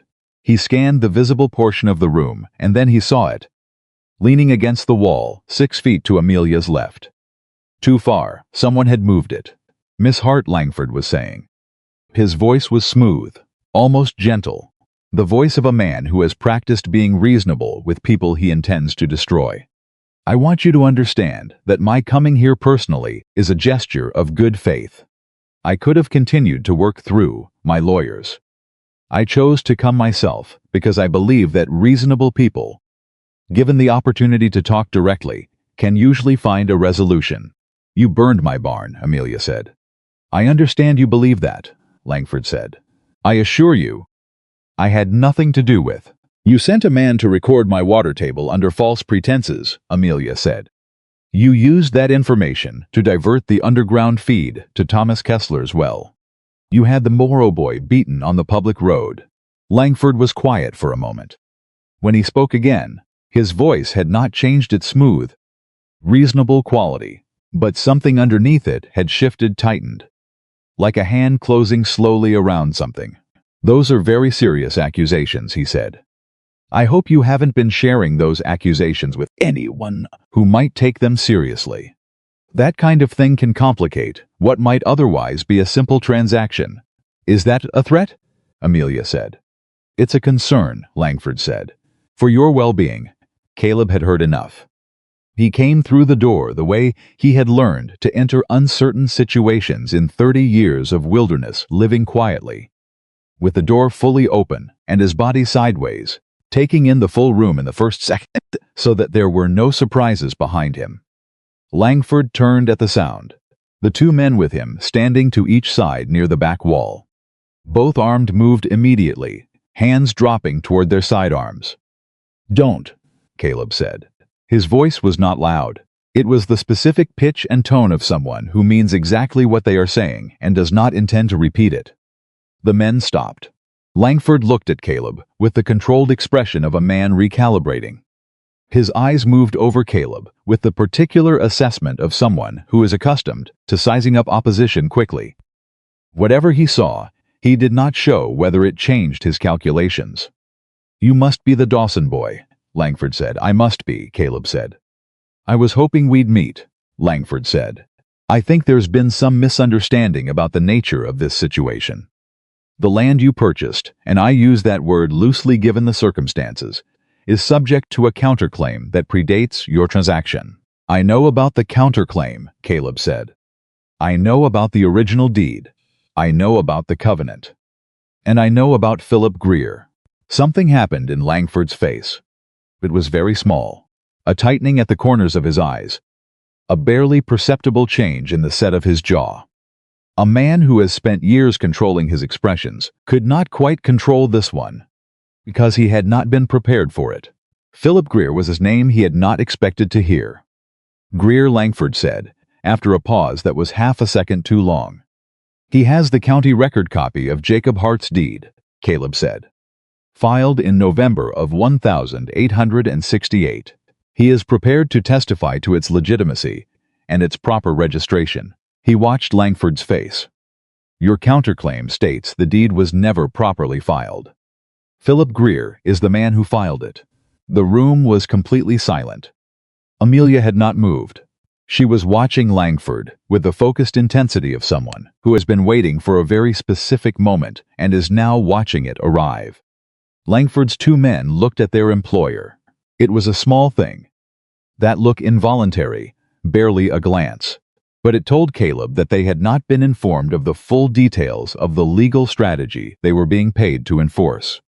Men who look to their employer for guidance in the moment of a challenge are men who have just learned that the ground beneath them is softer than they believed. Mr. Dawson, Langford said, and his voice was still reasonable. Still smooth, but something beneath it had changed in a way that could not be entirely concealed now. The reasonableness had a quality of effort to it that had not been there before. I think we should have a private conversation. Just the two of us. We're having one now, Caleb said. Amelia Hart is a party to this dispute. She stays. Of course. Langford unclinched his hands from behind his back and held them in front of him, a gesture designed to communicate openness. I want to be clear that my interest here is in a fair resolution. If there are questions about the legal status of the deed, those can be addressed through proper channels. My lawyers can meet with your lawyers. We have a lawyer, Caleb said. Daniel Marsh in Leadville. Another pause. Shorter this time, but still present. Marsh was known to him. The name meant something. Marsh, Langford said. He took the case this afternoon, Caleb said. He was interested in the strength of the evidence. Langford looked at Caleb for a long moment. The assessment in his eyes had not gone away. If anything, it had deepened, become something more serious, the look of a man who has discovered that a situation he considered manageable has acquired dimensions he did not account for. You've been busy, Langford said. For a man who only bought this property a week ago. I've had help, Caleb said. This community has a long memory, Mr. Langford, and a great deal of patience. You may have mistaken their patience for surrender. Langford was quiet. Then unexpectedly he smiled. It was a real smile, which was somehow more troubling than a performed one. You're smarter than I expected, he said. Your reputation in town was of a drifter. A man who wanted to be left alone. People change their minds, Caleb said. Yes. Langford's smile faded. They do. He looked around the cabin one more time at the table. At the wooden box, at Amelia, at Caleb. A final inventory of what he had come to take and what he was leaving without. I imagine we'll see each other again, he said. At the county courthouse, Caleb said. Yes. Langford moved toward the door. His two men moved with him. At the threshold, Langford paused, turned back. The water on this ridge, he said. It feeds a great deal more than you know. I want you to understand that before you fully commit to this path. I understand exactly what it feeds, Caleb said. That's why I'm committed to the path. Langford held his gaze for one more moment. Then he walked out. Caleb listened to the sound of horses until it faded entirely. Then he turned to Amelia. Yes, she said. Then, after a breath, he moved the rifle, the first thing he did when his men brought him inside. He walked straight to it and moved it to the wall and then said, very pleasantly, That he hoped we could talk like civilized people. He's done this before, Caleb said. Many times, she agreed. Her voice was steady, but her hands were not entirely. She noticed him noticing and did not try to hide it. That is not fear, she said. That is anger. I have been angry for 8 months, and sometimes it comes out through my hands. I know the feeling, Caleb said. Philip Greer, she said. The county record copy. You actually found it. He had it, Caleb said. He's been keeping it for 18 years. She closed her eyes for a single second. Just one. Then she opened them, and her expression was the expression of someone who has been holding a very heavy thing for a very long time and has just been told that they are allowed soon to put it down. What did Langford mean, she said. About the water feeding more than we know. I don't know yet, Caleb said. But I intend to find out. He looked at the wooden box on the table. Then at the door that Langford had just walked through. He wasn't bluffing. That's important. He said it too carefully to be bluffing. So there's something else, Amelia said. There's always something else, Caleb said, with a man like that. He walked to the table. He stood in front of the wooden box that held Jacob Hart's documents, the papers that Amelia had been sorting and organizing. The accumulated evidence of a life's work and a promise and a fight that had gone on long past the point where most people would have stopped. He opened the box. He went through it methodically this time, with new questions, not looking for what they already knew, but looking for what they did not know, looking for the thing that Langford knew about the water that they had not yet found. It took 20 minutes, and then Amelia said, very quietly, Caleb. He looked up. She was holding a folded paper that had been tucked into the inside bottom of the box, not in the stack of documents, but underneath the false bottom that her father had apparently built into the box and that neither of them had noticed until now. The paper was old, older than most of the others. What is it? Caleb said. She unfolded it. Read it. Her face went through several expressions in quick succession: confusion, then recognition, then something that was not quite fear, but was close to its cousin. It's a survey, she said, commissioned by my father 20 years ago. A geological survey of the water table on this ridge. She looked up at him. The stream doesn't just feed 3 wells, Caleb. It feeds the entire valley aquifer. 17 properties. Maybe more. The silence in the cabin was absolute. If someone controls the point where the stream enters the underground system, she said, they control the water for every family on this mountain. And that point, Caleb said slowly, is on this property. Yes, she said. Right here. It's been here the whole time.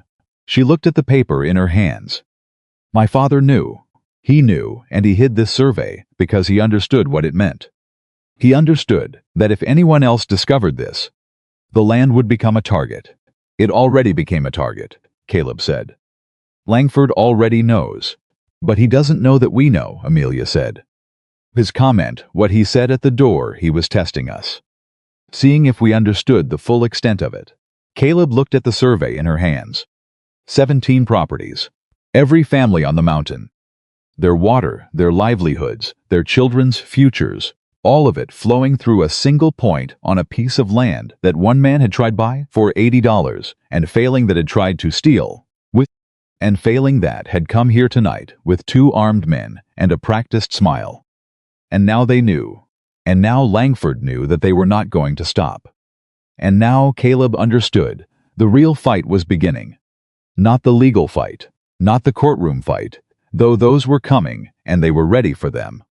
The fight that was beginning now was the one that happened before courts. Before documents, before lawyers with contingency arrangements, and pastors with church safes. The fight that happened when a patient realized that his patience was about to cost him everything and decided to stop being patient. We need to move the survey, Caleb said. Tonight. It goes to Henning with the journals. And then, Amelia said. And then we do not wait, Caleb said. Because he is not going to wait. We just changed his timeline and he knows it. And a man like Langford, with a timeline changed on him, does not sit and reconsider. He accelerates. Amelia folded the survey carefully and held it in both hands. She looked at it for a moment, this piece of paper that her father had hidden, that had been sitting at the bottom of a box for 20 years, carrying inside it the whole truth of why this land had always been worth more than anyone had said. My father knew, she said again, softer now, not confused, just absorbing it. He knew, Caleb said, and he trusted someone to come and stand beside you when you needed it most. She looked up at him. He trusted your father, she said. And my father trusted me, Caleb said, even when I gave him very little reason to. They looked at each other across the table, across the survey and the wooden box, and 18 years of waiting, and a fight that was not over but was, for the first time, beginning to look like one that could be won. Outside, the mountain was dark and the stars were out, and somewhere below the ridge, Victor Langford was riding back to town with new information and old determination, recalculating, tightening, preparing to move faster than he had planned. And in the cabin, Caleb was already thinking 3 steps ahead, because Thomas Dawson's son had finally come home, and he had not come all this way to lose. They rode to Millbrook before midnight. Caleb took the survey and the remaining documents from the wooden box, wrapped everything in the same oilskin that had carried Kessler's journals, and tied the bundle across the back of Elias's gray horse. Amelia rode behind him, sitting straight, saying very little. They moved fast and without lantern light, which made the trail harder but made them invisible. And invisible was worth the difficulty. Pastor Henning opened his door on the second knock. He looked at them, looked at the bundle in Caleb's hands, and stepped aside without a word. He did not ask why they had come at midnight. He was apparently a man who understood that the hour of a thing told you something about its urgency, and that urgency in his line of work rarely improved by asking unnecessary questions. He locked the survey and the documents in the church safe alongside Kessler's journals, turned the key, and held the key up between 2 fingers for a moment before dropping it into his vest pocket. Is there anything else I should know? He said. Langford came to the property tonight, Caleb said. In person. Henning was quiet for a beat. That's not a good sign. No, Caleb said. It means his timeline has moved. He came to assess what we know. And now he knows we know more than he expected. A man like that does not absorb new information and then wait to see what happens next. What does he do? Henning said. He removes the problem, Caleb said, before it becomes public. Henning looked at Amelia. Are you safe on that property? For now, she said. But Caleb is right about the timeline. We have days, not weeks. Then I will write to the county seat in the morning, Henning said. I have a contact in the land office who is not a Langford man. I cannot guarantee anything, but I can guarantee the letter. That's more than we had yesterday, Caleb said. They rode back in the same darkness. The mountain was very quiet. Somewhere behind the clouds, the moon was doing its best to be useful and not quite managing. Amelia held on without complaint, her hands steady on the back of the saddle.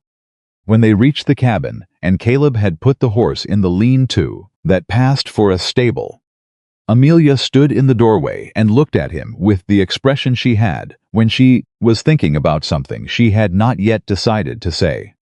What, he said. Langford's men, she said. The 2 on the ridge. They weren't there when we came back. He had noticed. He had not mentioned it because he had not yet decided what it meant. They left when he did, he said. Or they were moved when he sent word that the visit was over. Or, Amelia said, they were moved to somewhere else. He looked at her. The Kesslers, she said. He was already moving. He did not take the horse. The trail to Kessler's property on foot, moving fast and knowing the ground, was 20 minutes. He made it in 17. He made it, pushing through the dark with the particular focused urgency of someone who has done enough difficult things in difficult circumstances to know that most of the time, the fear you feel moving toward a thing is worse than the thing itself. But sometimes it isn't.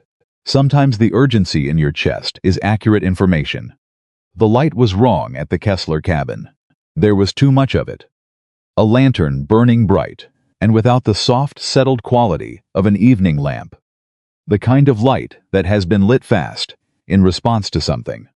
Caleb slowed, moved the last 100 yards with care, and came in from the side where the window gave him a partial line of sight before anyone inside could see him. Thomas Kessler was standing in the center of the room. He was in his night clothes, which meant they had come late enough that he had been asleep. All three daughters were visible, the eldest near the back wall, the younger two close together near the fireplace, holding each other's arms in the unconscious way of people who are frightened, and are comforting each other without not being aware they are doing it. And there were two men. They were not Langford's previous crew. These two had a different quality, less professional in appearance, which made them feel more dangerous, because professional men have protocols and limitations, and these two looked like men whose protocols were whatever they were told, and whose limitations were negotiable. The taller one was talking. Caleb could not hear the words through the wall, but he could read the shape of the conversation from Kessler's posture, rigid, controlled, the posture of a man making himself stay still, while every instinct demanded he move toward his daughters. The shorter one was looking at the shelf where the journals had been. The shelf was empty.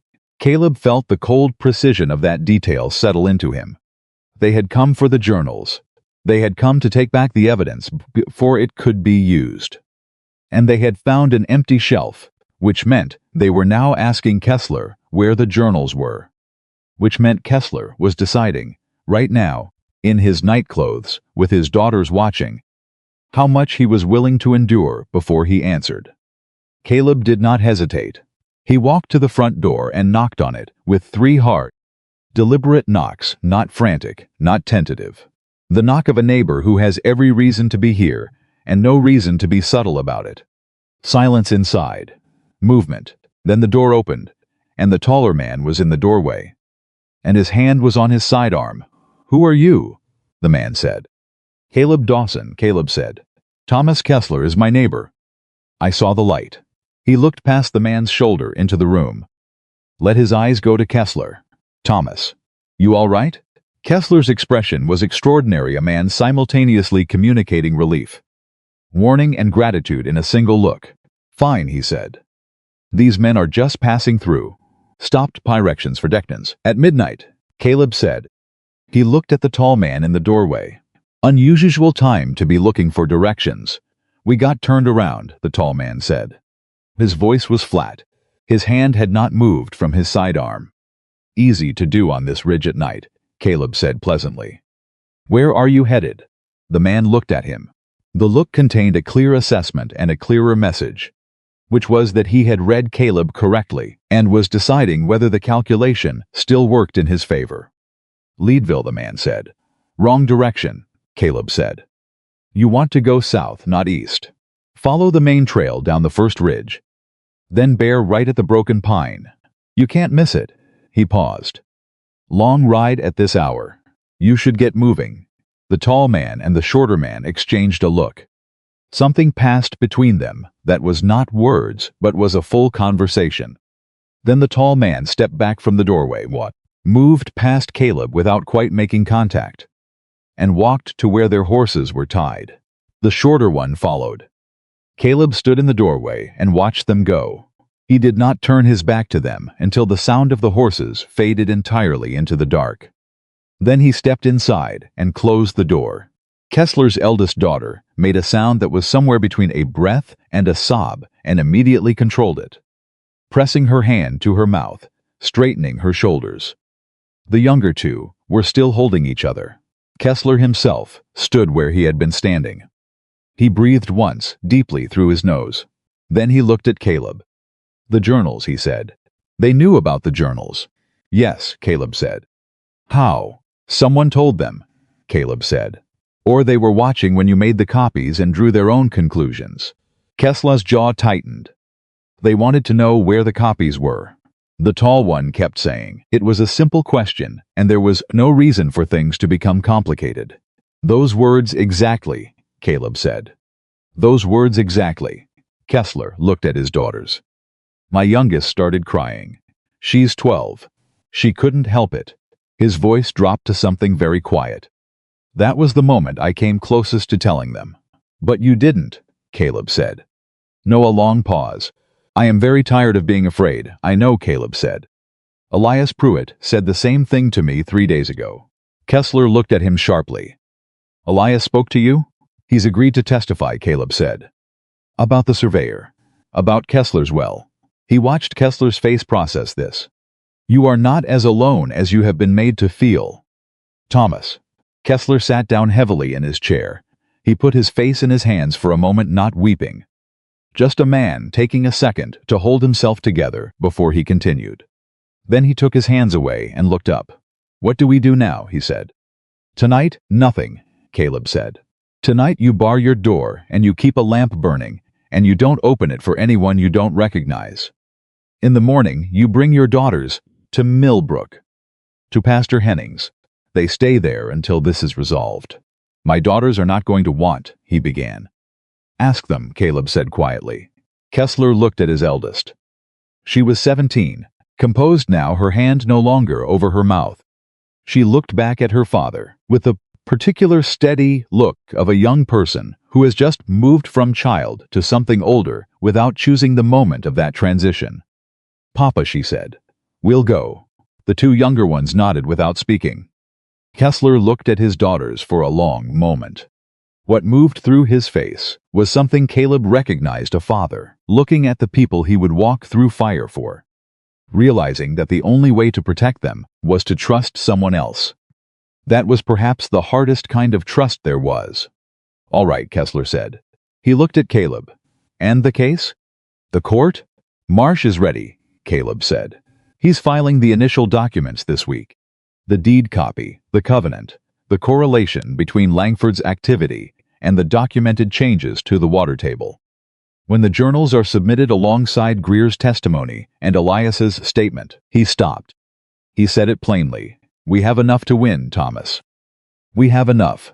But Langford knows that now, which is why tonight happened. He's trying to destroy the evidence before it reaches a judge. Kessler nodded slowly.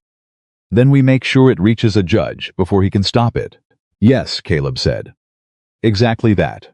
He walked back to the Hart cabin in the early hours of the morning. And he was barely through the door, before Amelia had risen from the chair where she had been waiting, rifle from across her knees. Spine straight, not sleeping, and he told her everything in the efficient, sequential way that she preferred, without softening or editorializing. And she listened with the absolute focus that he had come to understand was her version of care. When he finished, she said, The daughters are safe. Tonight, he said. In the morning, Millbrook. Good, she set the rifle down. And the men? Gone, for now. They'll report back, she said. And then Langford will know the journals are already out of reach. Which means he's losing on the evidence front, and he knows it. Yes, Caleb said. So he moves to something else, she said. Something that isn't about the documents. Yes, he said again. She looked at him steadily. What does a man do when he can't win legally and he knows it? He tries to win before it becomes legal, Caleb said. He tries to make the situation resolve itself before a judge ever sees it. He tries to make us leave, she said. Or he tries to make us unable to stay, Caleb said. The distinction hung in the air between them. She understood it clearly. Making them leave was pressure threats, harassment, the slow accumulation of fear. Making them unable to stay was something more direct. Something that could not be walked back. Then we don't give him the opportunity, she said. No, he said. We don't. They slept in shifts for the rest of the night. It was not discussed. It was simply the obvious arrangement. And they both recognized it as such, without needing to say so. Caleb took the first watch and Amelia the second, and when morning came, gray and cold and already moving fast, they both rose and began working without preamble. The next 3 days were the most concentrated period of activity Caleb had experienced since a winter. 15 years ago, when he had been snowed in on a northern pass and every day's decisions had mattered in direct and immediate ways. He rode to Leadville twice, once to meet with Marsh and once to bring Philip Greer a written statement to review and sign. He sent word to 2 more families on the ridge, the Hendersons and the Bromleys. both of whom had suffered Langford's methods, and both of whom had stayed silent out of fear and visited each of them in person. And by the end of the second visit, he had 2 more names, willing to speak on record.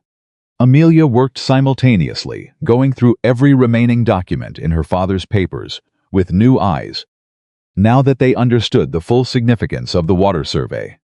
She found 2 more surveys, smaller, less detailed, but consistent with the larger one her father had hidden. She found correspondence between Jacob Hart and a geological surveyor named Amos Webb. Letters that discussed the aquifer with a specificity that made the pattern undeniable. She organized everything into a sequence: dates, documents, letters that told a story so clear it would have been coherent to anyone who looked at it for 10 minutes. She showed Caleb the sequence on the 3rd evening, spread across the table in the order she had arranged. He looked at it for a long time without speaking.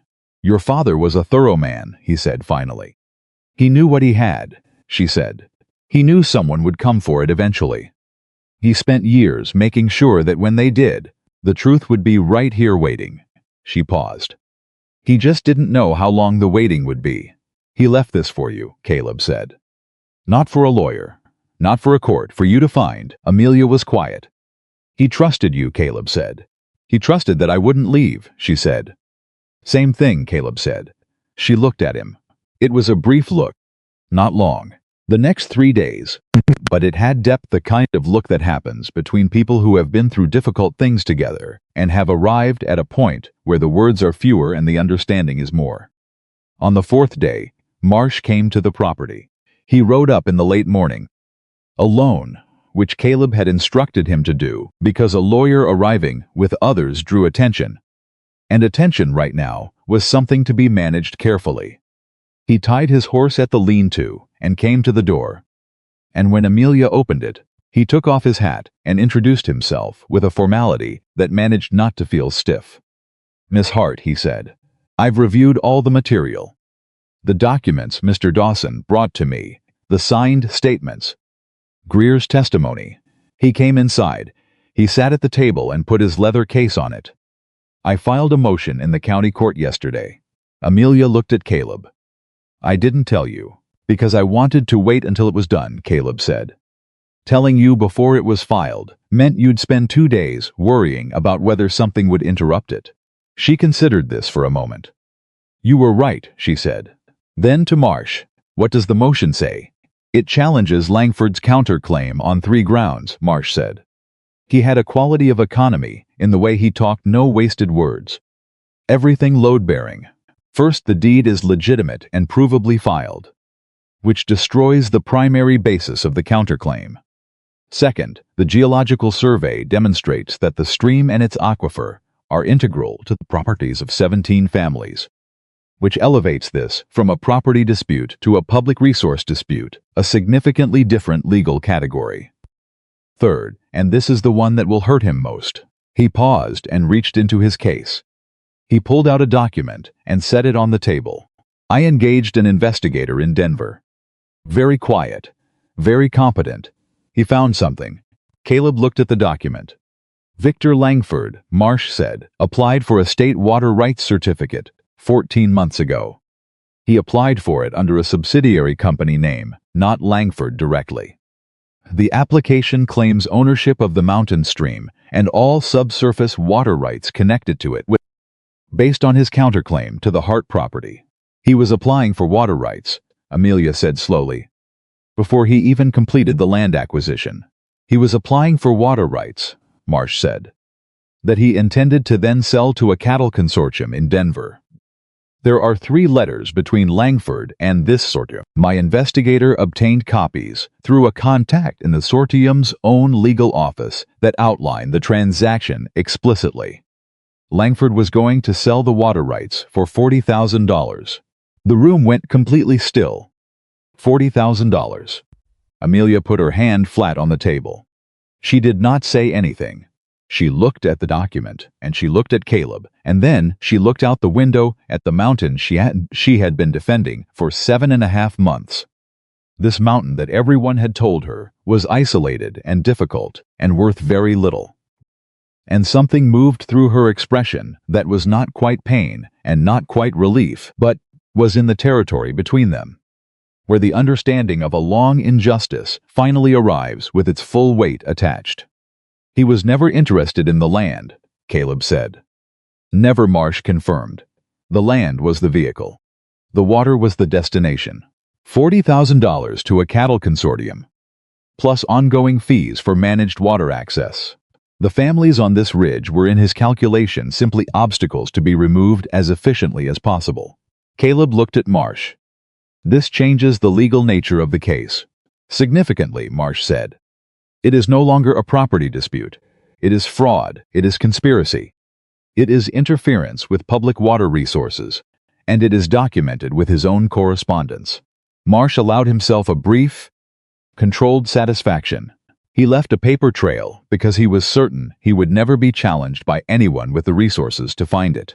He miscalculated, Amelia said. Her voice was very quiet. Yes, Marsh said. He miscalculated the moment Mr. Dawson walked through your door. There was a moment of silence that had a different quality from the ones that had preceded it. Not the silence of people holding their breath or gathering themselves. The silence of something shifting of weight, redistributing, of a balance that had been wrong for years beginning to correct itself. Then Caleb said, "When does this go to court?" "The judge has scheduled a hearing for 3 weeks from today," Marsh said. Given the nature of the motion, he moved quickly. He is not, I will say, a man who has any warmth for Victor Langford. They had a dispute of their own some years back. "Will Langford know about the hearing date today?" "By this evening," Marsh said. "His lawyers will be notified officially." "Then he has 3 weeks," Caleb said.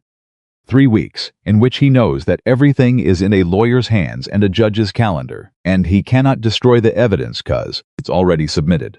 He paused.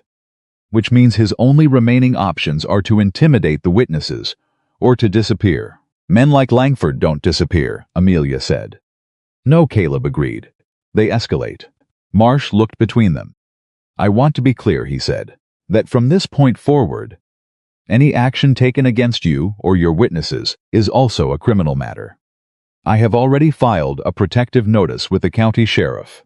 "The county sheriff," Caleb said carefully. Marsh's expression shifted slightly. "I am aware that the sheriff has not historically been aggressive in pursuing complaints against Langford.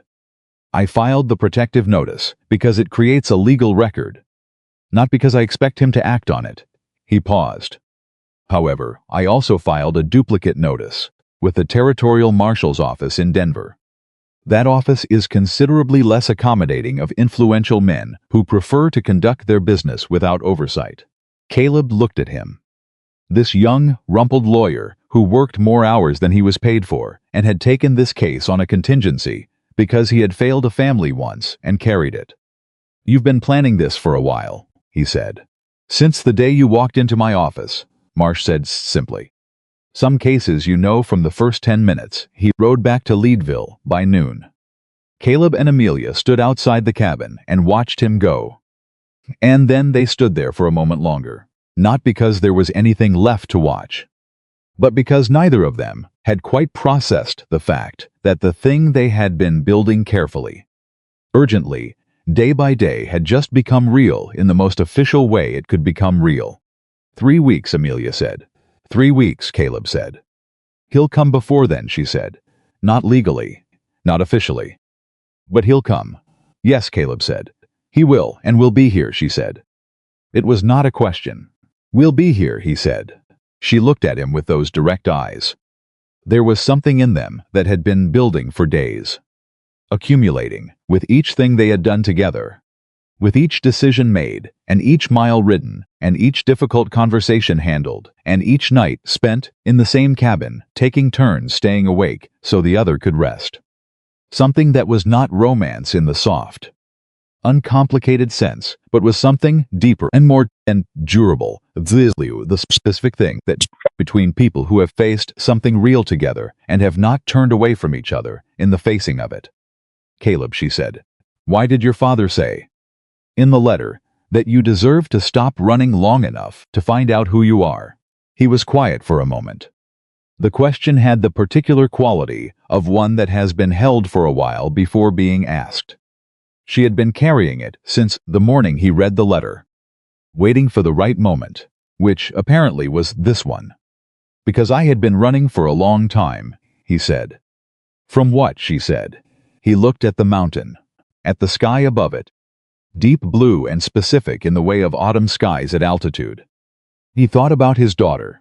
He thought about the boarding house in Denver and his father's hand in his, and the words that had come in fragments that he had not understood in time. "From myself, mostly," he said.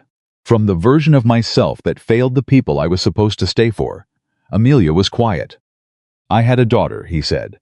He had not said those words aloud in 3 years. They felt strange in his mouth, not bad strange, but significant. Like a door opening that had been shut for too long. "She's grown now. I don't know her anymore. That is the thing I ran from." Amelia did not say she was sorry. She did not say it would be all right. She said, "Do you want to know her again?" He looked at her. "Yes," he said. And it was the truest thing he had said in a very long time. "Then when this is over," Amelia said, "that's what you do next." He looked at her for a moment, this woman who had held a rifle on him 11 days ago, who had made terrible coffee without being asked, who had spent 7.5 months on a mountain, holding on to something that most people had already given up for lost, who had shown him a letter from his dead father and told him the truth about what he had actually bought when he paid $1 for a broken cabin. "One thing at a time," he said. "Yes," she said. "One thing at a time, and then," because there was still work to do, and 3 weeks was not very long, and a patient man who had just run out of patience was somewhere below the ridge deciding what to do. Next, they went back inside. The fire was burning. The table held its documents. The wooden box sat empty now, having given up its secrets, having done the work that Jacob Hart had built it to do. And outside, the mountain stood exactly as it had always stood, patient, indifferent, enormous, waiting to see what the people living on it were made of. It was about to find out. The first thing Langford did was send a letter. It arrived at the Hart property on the 5th morning after Marsh had filed his motion, carried by a rider who left it at the door without knocking and was gone before Caleb made it outside. The envelope was clean, the handwriting on the front precise and deliberate. The kind of handwriting produced by someone who wants every aspect of their communication to project control. Caleb opened it at the table while Amelia stood beside him. The letter was 3 paragraphs. The first paragraph expressed regret that the situation had reached the courts. The second paragraph suggested that the documents submitted by Caleb's legal representative contained certain inaccuracies that would become apparent during the hearing process and that both parties would benefit from avoiding the public exposure that a protracted court case would produce. The third paragraph contained a new offer, $400 for the property, the cabin, and all associated water rights, $400. 5 times the original offer. Amelia read it over his shoulder. She made a sound that was not quite a laugh. "He's frightened," she said. "He's negotiating," Caleb said. "Which means he believes he's losing. Is there any part of you," she said carefully, "that thinks we should consider it?" He looked at her. "Is there any part of you?" She took the letter from his hands, walked to the fireplace, and dropped it in without ceremony. They watched it catch and curl and go to ash in about 4 seconds. "No," she said, "there isn't." But the letter was only the first thing. The second thing came 2 days later, and it was not a letter. Caleb had ridden to Elias Pruitt's property that morning to check in, as he had been doing every 2 or 3 days since the situation had escalated. He found the old man outside, standing very still near his front door, with the expression of a person who has received news and has not yet fully absorbed it. "Elias," Caleb said. "What happened?" Elias looked at him. "My grandson," he said, "in Denver. He was visited yesterday by 2 men who told him his grandfather had been speaking out of turn about important business matters, and that this kind of thing had consequences for families." Caleb went very still. "They didn't touch him," Elias said quickly, as though he could see the question forming. They didn't threaten him directly. They just visited and made sure he understood that his grandfather's choices had reach. He stopped. His voice was steady, but his hands were doing what Amelia's hands did when she was angry, a barely perceptible murmur that was not fear but was fury looking for somewhere to go. My grandson is 23 years old. He has a wife. They're expecting their first child. Caleb looked at him for a long moment. Are you changing your mind about testifying? Elias looked back at him with those pale, clear eyes that had been reading this mountain for 73 years. No, he said. I am angrier than I have been since 1863. And in 1863, I was angry enough to do things I am not proud of. So no, I am not changing my mind, he paused. But I needed you to know. Because this is who we are dealing with. A man who reaches into Denver to frighten a young couple expecting a baby. That is who Victor Langford is, I know, Caleb said. I'm going to make sure the judge knows, too. He rode directly to Leadville after that. He found Marsh in his office and told him about Elias's grandson. Marsh listened without interrupting, and when Caleb finished, Marsh picked up his pen and began writing without a word of preface. Witness intimidation, Marsh said as he wrote, attempted through third-party family contact. This goes into the record today. If Langford does it again to anyone connected to this case, it becomes a separate criminal matter on top of the civil suit. He looked up. This was a mistake on his part, an angry man's move, not a patient man's move. He stopped being patient, Caleb said. Yes, Marsh said, which means we're winning. Caleb rode back to the Hart property that afternoon, carrying this information alongside something heavier and less legal, the knowledge that Langford was willing to reach into the lives of a young couple in Denver who had nothing to do with mountain water rights in Colorado. Just to remind an old man of the cost of speaking. It was the kind of thing that clarified a person, that removed the last possible ambiguity about what kind of man you were dealing with and what needed to happen next. When he reached the cabin, Amelia was not alone. Thomas Kessler was there, and his eldest daughter, and beside them were two people Caleb did not immediately recognize, a man and a woman. Middle-aged, with a look of people, and were carrying particular perkinecriness of thermes, who have arrived somewhere they were not sure they would be welcome. The man introduced himself as Robert Bromley. The woman was his wife, Clara. They had ridden from the eastern edge of the ridge. 4 hours, because they had heard what was happening. Not from Caleb, not from Amelia, from Thomas Kessler, who had told them quietly, carefully, the way you tell frightened people something they need to hear when you have finally found the courage to say it. We lost our barn 2 years ago, Robert Bromley said. He was a large, direct man, with a face that had been lived in hard. We reported it, the county said, accident. Our neighbor the Hendersons lost their south pasture to a fence dispute that was settled by a judge who we later found out had been at dinner with Langford 3 times that month. He stopped. We have been afraid for 2 years. We are still afraid. He looked at Caleb steadily. But we are more afraid of what happens if we stay quiet. Clara Bromley had not spoken yet. She was the kind of woman who listened before she spoke and meant everything she said when she finally did. She looked at Amelia when she talked, not at Caleb. In the specific way of women who have learned to read other women's steadiness before they decide to trust a situation. Is it real? Clara said to Amelia. What they're saying? That there's a real chance. It's real, Amelia said. Clara looked at her for a moment longer. Then she nodded once. Then we'll do what needs to be done. That evening, the Hart cabin held 6 people and 1 lamp and a great deal of strong, terrible coffee, and Caleb sat at the table and felt something he had not felt, specific warmth of being in a room full of people who had chosen, each of them independently and at real personal cost, to be there. He thought about his father's letter. The only thing that ever helped me, when I was in the dark places, was doing something that mattered for someone who needed it. Thomas Dawson had been right. He had been right about almost everything. which was the particular frustration of fathers who die before their sons have processed enough of their own lives to understand it. The third thing Langford did came 8 days before the hearing.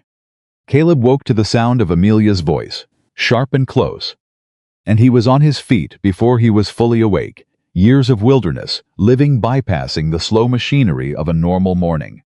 She was at the door, already dressed, the rifle in her hand, looking out at something he could not yet see from the back of the cabin. "How many?" he said. "5," she said, "on horseback. Coming up the main trail." He moved to the window. 5 men, moving slowly, without the relaxed quality of men who are visiting. They had the organized, deliberate approach of men who have been given specific instructions and are following them. 3 of them he did not recognize. One was the tall man from Kessler's cabin. And, at the front, riding with the particular self-possession of a man who considers his presence its own authority, was Victor Langford. "He came himself again," Amelia said. "He's done calculating," Caleb said. "This is the move he decided on." "What does he want?" "To look us in the face and tell us it's over," Caleb said. "And to see if we believe it." He opened the door before they reached it. Langford pulled up 10 feet from the cabin and looked at Caleb with an expression that had moved past reasonableness of his previous visit into something more unvarnished. Not rage. Something colder than rage. The expression of a man who has made a decision he considers unfortunate but necessary. "Mr. Dawson," Langford said, "I'd like to speak with you privately." "No," Caleb said. Langford looked at him. "I beg your pardon?" "I said no," Caleb said. "Everything you have to say, you say in front of Amelia Hart. This is her property." A pause. Something moved in Langford's jaw. "You are making a very serious mistake." "I've made serious mistakes before," Caleb said. "This isn't one of them." Langford dismounted. His 4 men stayed on their horses. And Caleb read the arrangement clearly. They were positioned as a message. "Not a threat. Not yet. You have created a situation," Langford said, "coming several steps closer, that is going to damage a great many people before it's resolved. The families on this ridge believe they are fighting for something. They are not. They are being used by a man who bought a piece of land on a whim and has decided to make a cause of it, for reasons I suspect are more personal than principled." "You're probably right that some of it is personal," Caleb said. "Most things worth doing are." "I'm offering you $500, Langford said. "For the deed, for your cooperation in withdrawing the legal motion, and for your removal from this property within 30 days. $500, Caleb said.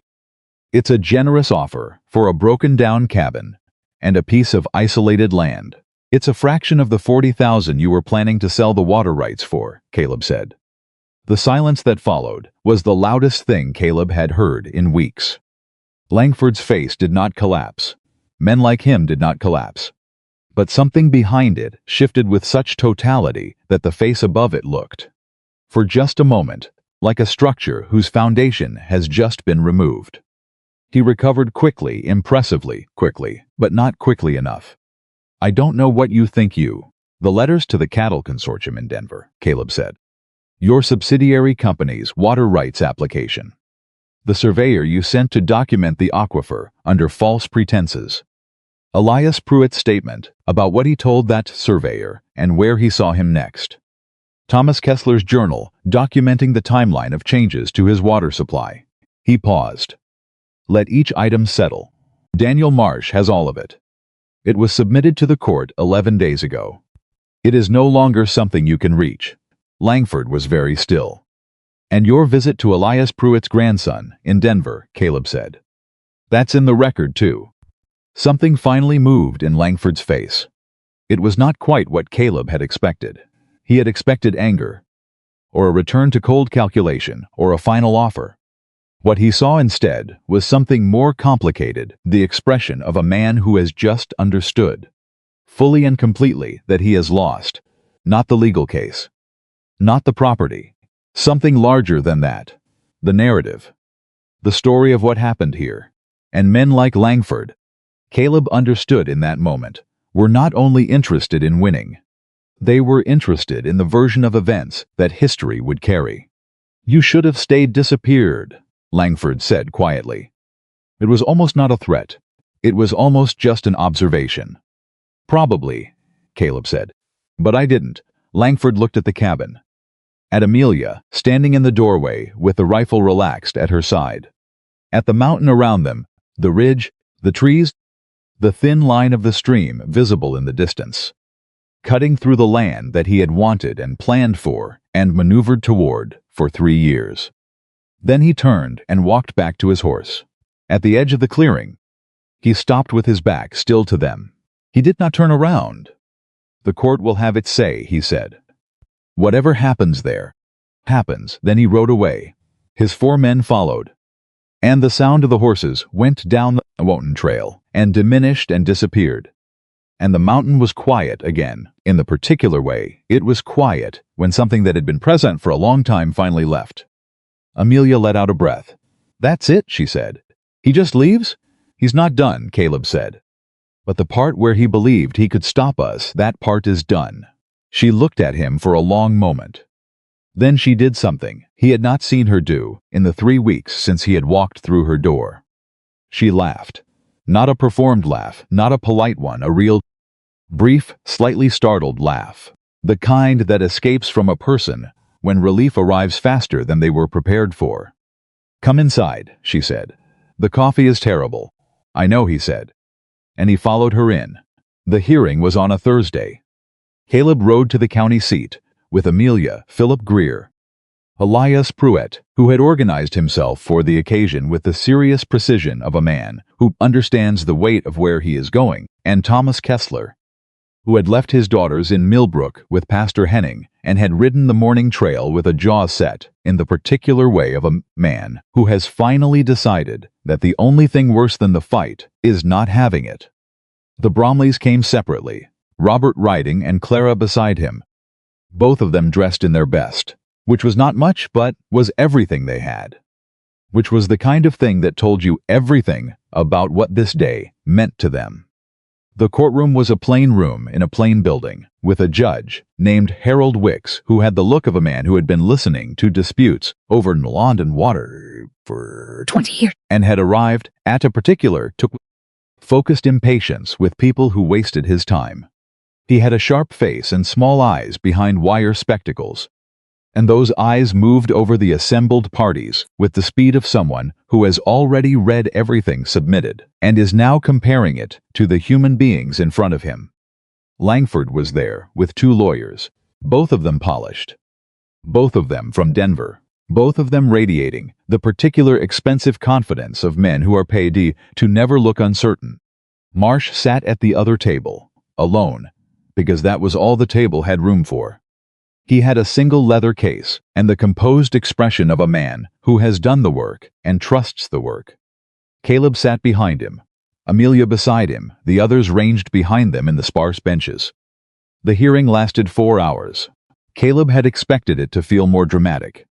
He had expected the presentation of each piece of evidence to carry the weight that it had carried when they found it, when the implications of it had moved through him like cold water. But courtrooms, he discovered, had their own rhythm, methodical, technical, following a grammar of procedure that flattened emotion without diminishing truth. Marsh presented. Langford's lawyers objected, not always unreasonably. The judge asked precise questions. Witnesses were called. Philip Greer testified with the absolute clarity of a man who has been waiting to say a specific thing in a specific room for a very long time. He held his copy of Jacob Hart's deed with both hands and spoke about every detail of its filing and registration with the unshakable certainty of direct knowledge. Langford's lawyers questioned him for 40 minutes and succeeded only in demonstrating that his memory was better than their research. Elias Pruitt testified. His voice was old and rough and completely steady, and he described the surveyor and the questions and the moment of recognition in Langford's driveway with the simple, unhurried directness of a man telling the truth without ornament. Kessler's journals were entered into evidence. Marsh walked the judge through the timeline, the dates, The changes, the correlation with Langford's activity, with the quiet, methodical efficiency that Caleb had come to recognize as his particular form of devastation. And then Marsh introduced the letters from the Denver Cattle Consortium.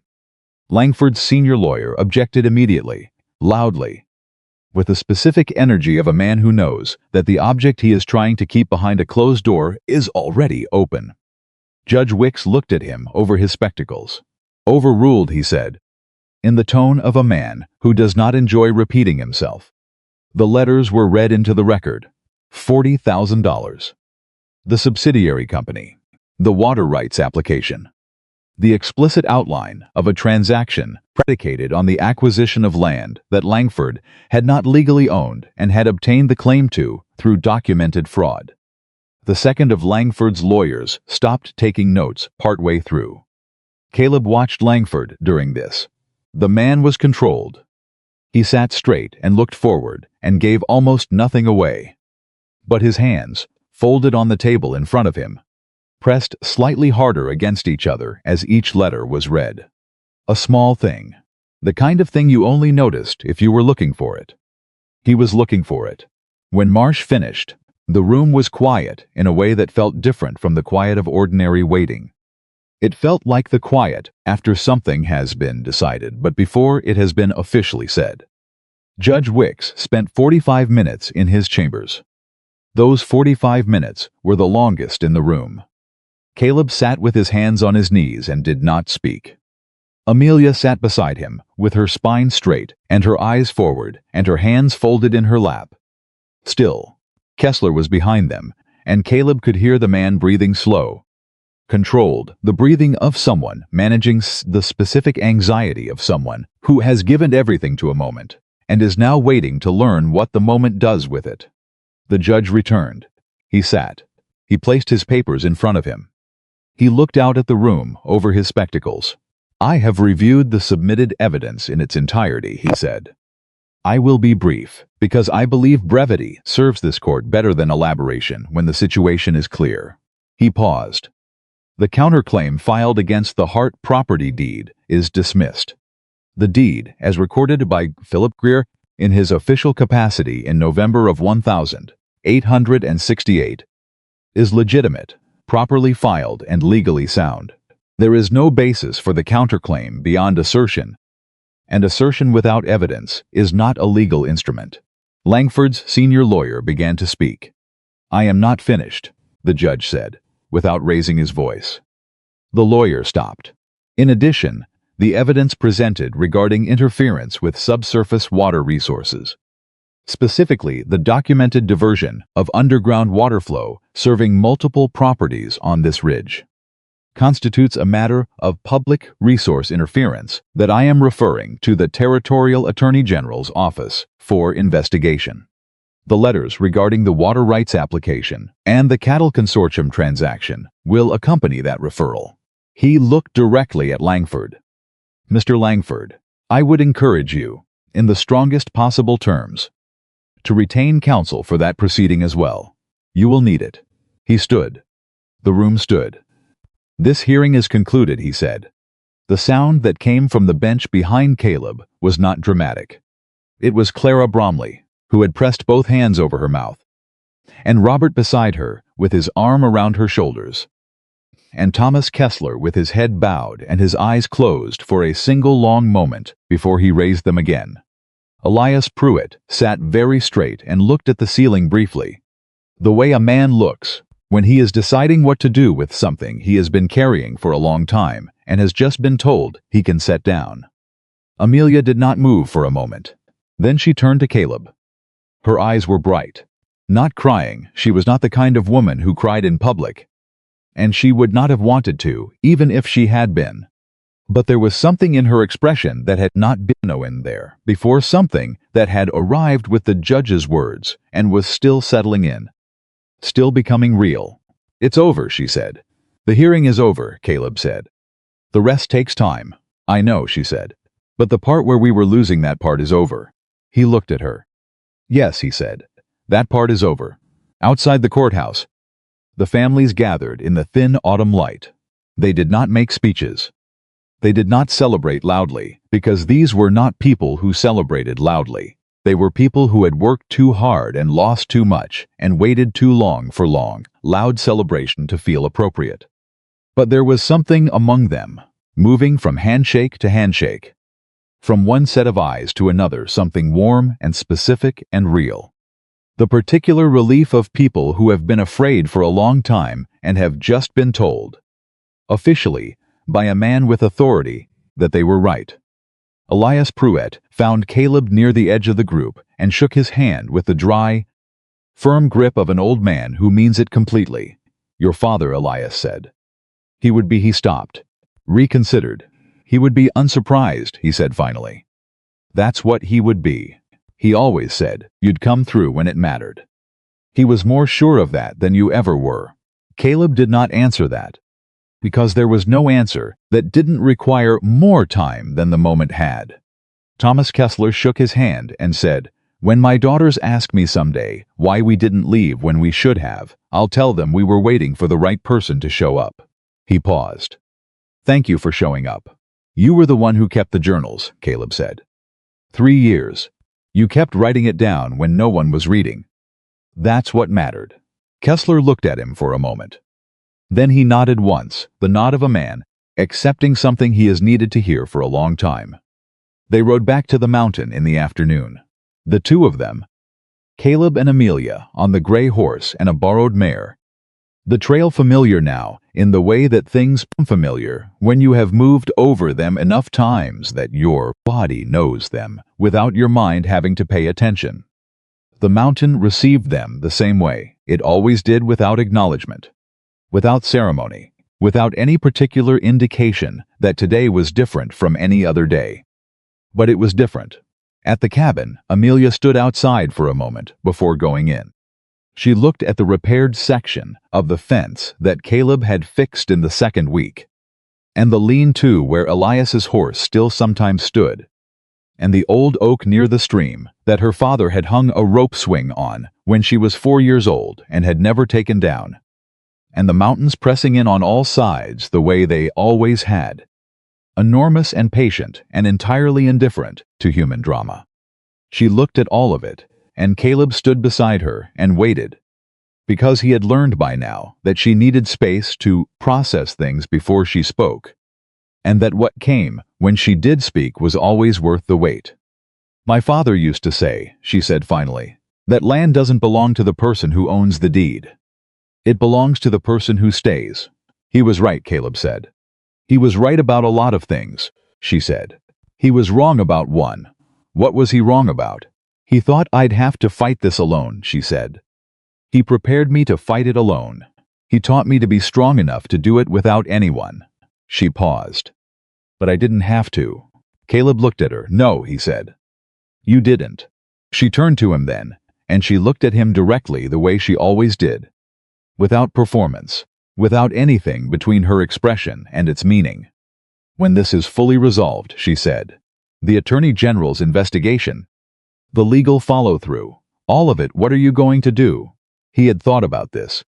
He had been thinking about it for days, in the spaces between the urgent things, turning it over the way you turn a thing that matters. "There is a woman in Kansas," he said, "my daughter. I don't know if she'll want to see me. I don't know if she'll have anything to say to me that I'll be able to bear hearing." He paused. "But I'm going to find out." Amelia nodded once. "And after that," she said. He looked at the cabin, at the repaired roof and the fence and the lean-to and the old oak with the rope swing, at this place that had been abandoned and broken and worth nothing in the accounting of the world, that had turned out to contain a promise and a purpose and a life he had not expected to find anywhere, let alone in the mountains of Colorado, purchased for $1 from a county that had given up on it. After that, he said, "I was thinking I might come back." Amelia held his gaze. "The cabin is going to need more work," she said. "The back wall is still." "I know," he said. "And the spring will need to be checked before winter. The water table on this ridge requires monitoring now that we know what we know. And I can't." "Amelia," he said. She stopped. "I'm coming back," he said. She looked at him for a moment. That same steady, direct look, that had been the first thing he had truly seen of her. Through the smoke and the firelight and the barrel of a rifle. On the night he had opened a broken door looking for silence and found. Instead everything else. "Good," she said. They went inside. The fire was still going from the morning, banked low and waiting. The table held the empty wooden box, its secret spent, its purpose complete. The letter from Thomas Dawson was folded in Caleb's breast pocket. He had taken to carrying it there. Not because he needed to read it again, but because the weight of it felt correct. The way the weight of certain things feels caught correct when you finally stop running from them. He built the fire up properly. She put the tin pot on. The coffee, when it came, was every bit as terrible as it had been on the first night, which was, he had decided, one of its more reliable qualities in a world that did not reliably offer much. Elias said something to me once. Amelia said, pouring 2 cups. In the early months, when I was very close to giving up, he said, "The mountain doesn't care whether you stay or leave. So the reason has to come from somewhere else." "Where did yours come from?" Caleb said. She set the pot down. She looked at the cup in her hand for a moment. "My father built this place," she said. "He built it when he had nothing. He worked this land for 40 years, and it gave him back everything he put into it, not money, not comfort, not ease. Something better than that. A life that was his. A life that meant something." She looked up. "I stayed because I could not be the person who let that disappear. I stayed because some things deserve someone who refuses to let them go." Caleb thought about that. He thought about the $1, about a county clerk's book with a transfer of deed that had seemed, at the time, like the most minor transaction imaginable. He thought about Hollis the trapper, half-deaf and incidental, mentioning a forgotten property the way you mention a road that's washed out. He thought about the smoke rising from the chimney. He thought about a rifle barrel and 3 words he had not expected. "You finally came back." He thought about his father's letter, about Jacob Hart's hidden surveys, about Philip Greer's 18-year-old copy of a deed that no one had asked him for, but that he had kept faithfully, in the quiet certainty that someday the truth would require it. He thought about Kessler's journals, written night after night by lamplight. A man recording what he witnessed because he could not bring himself to stop believing that someone, someday, would read them and understand what they meant. He thought about all the ways this story could have ended differently. All the moments where one different decision, his, or Amelia's, or Elias's, or Marsh's, would have sent everything down another road. He had been a different kind of man once. He had been the kind of man who would have heard a rifle click in a dark cabin and walked away. He had been the kind of man who had walked away from too many things for too long, leaving behind him a trail of unfinished stories and undelivered promises and people who had needed him to stay. He had not walked away this time. He looked at Amelia, sitting across the table in the firelight of a cabin that was not broken anymore. He looked at the mountains through the repaired window. He felt the letter against his chest, his father's words against his ribs, as specific and warm as a hand placed there, and he understood, finally, the thing his father had known and tried to write and could not quite say, that a man who has spent his life learning how to survive alone has only learned half of what survival means. The other half is this: the fire across the table, the terrible coffee, the weight of something promised and kept, the particular, irreducible dignity of having stayed. He had paid $1 for a broken cabin in the mountains of Colorado. He had not bought silence. He had not bought disappearance. He had not bought the peace he was looking for, which was not peace at all but avoidance, which is a different thing entirely and never lasts. What he had bought without knowing it, without being given the option to refuse, was a second chance. At a promise. At a purpose. At the life that had been waiting for him in the one place he had never thought to look. Right where he was needed most. Amelia raised her cup. "To Jacob Hart," she said, and to Thomas Dawson, Caleb raised his. To the people who stayed long enough to make it matter. They drank the terrible coffee. The fire burned. The mountain stood. And in the $1 cabin that everyone had already written off as worthless, two people, who had both been broken in different ways, sat together in the warmth they had built with their own hands, and were at last exactly where they were supposed to be. Some men search the world for a place to hide from everything they've lost. Caleb Dawson searched the mountains of Colorado and found, in a broken cabin worth $1, the only thing that had ever been worth finding: the undeniable, uncountable, irreplaceable wealth of a life that finally meant something to someone who needed him to stay. He stayed, and that made all the difference.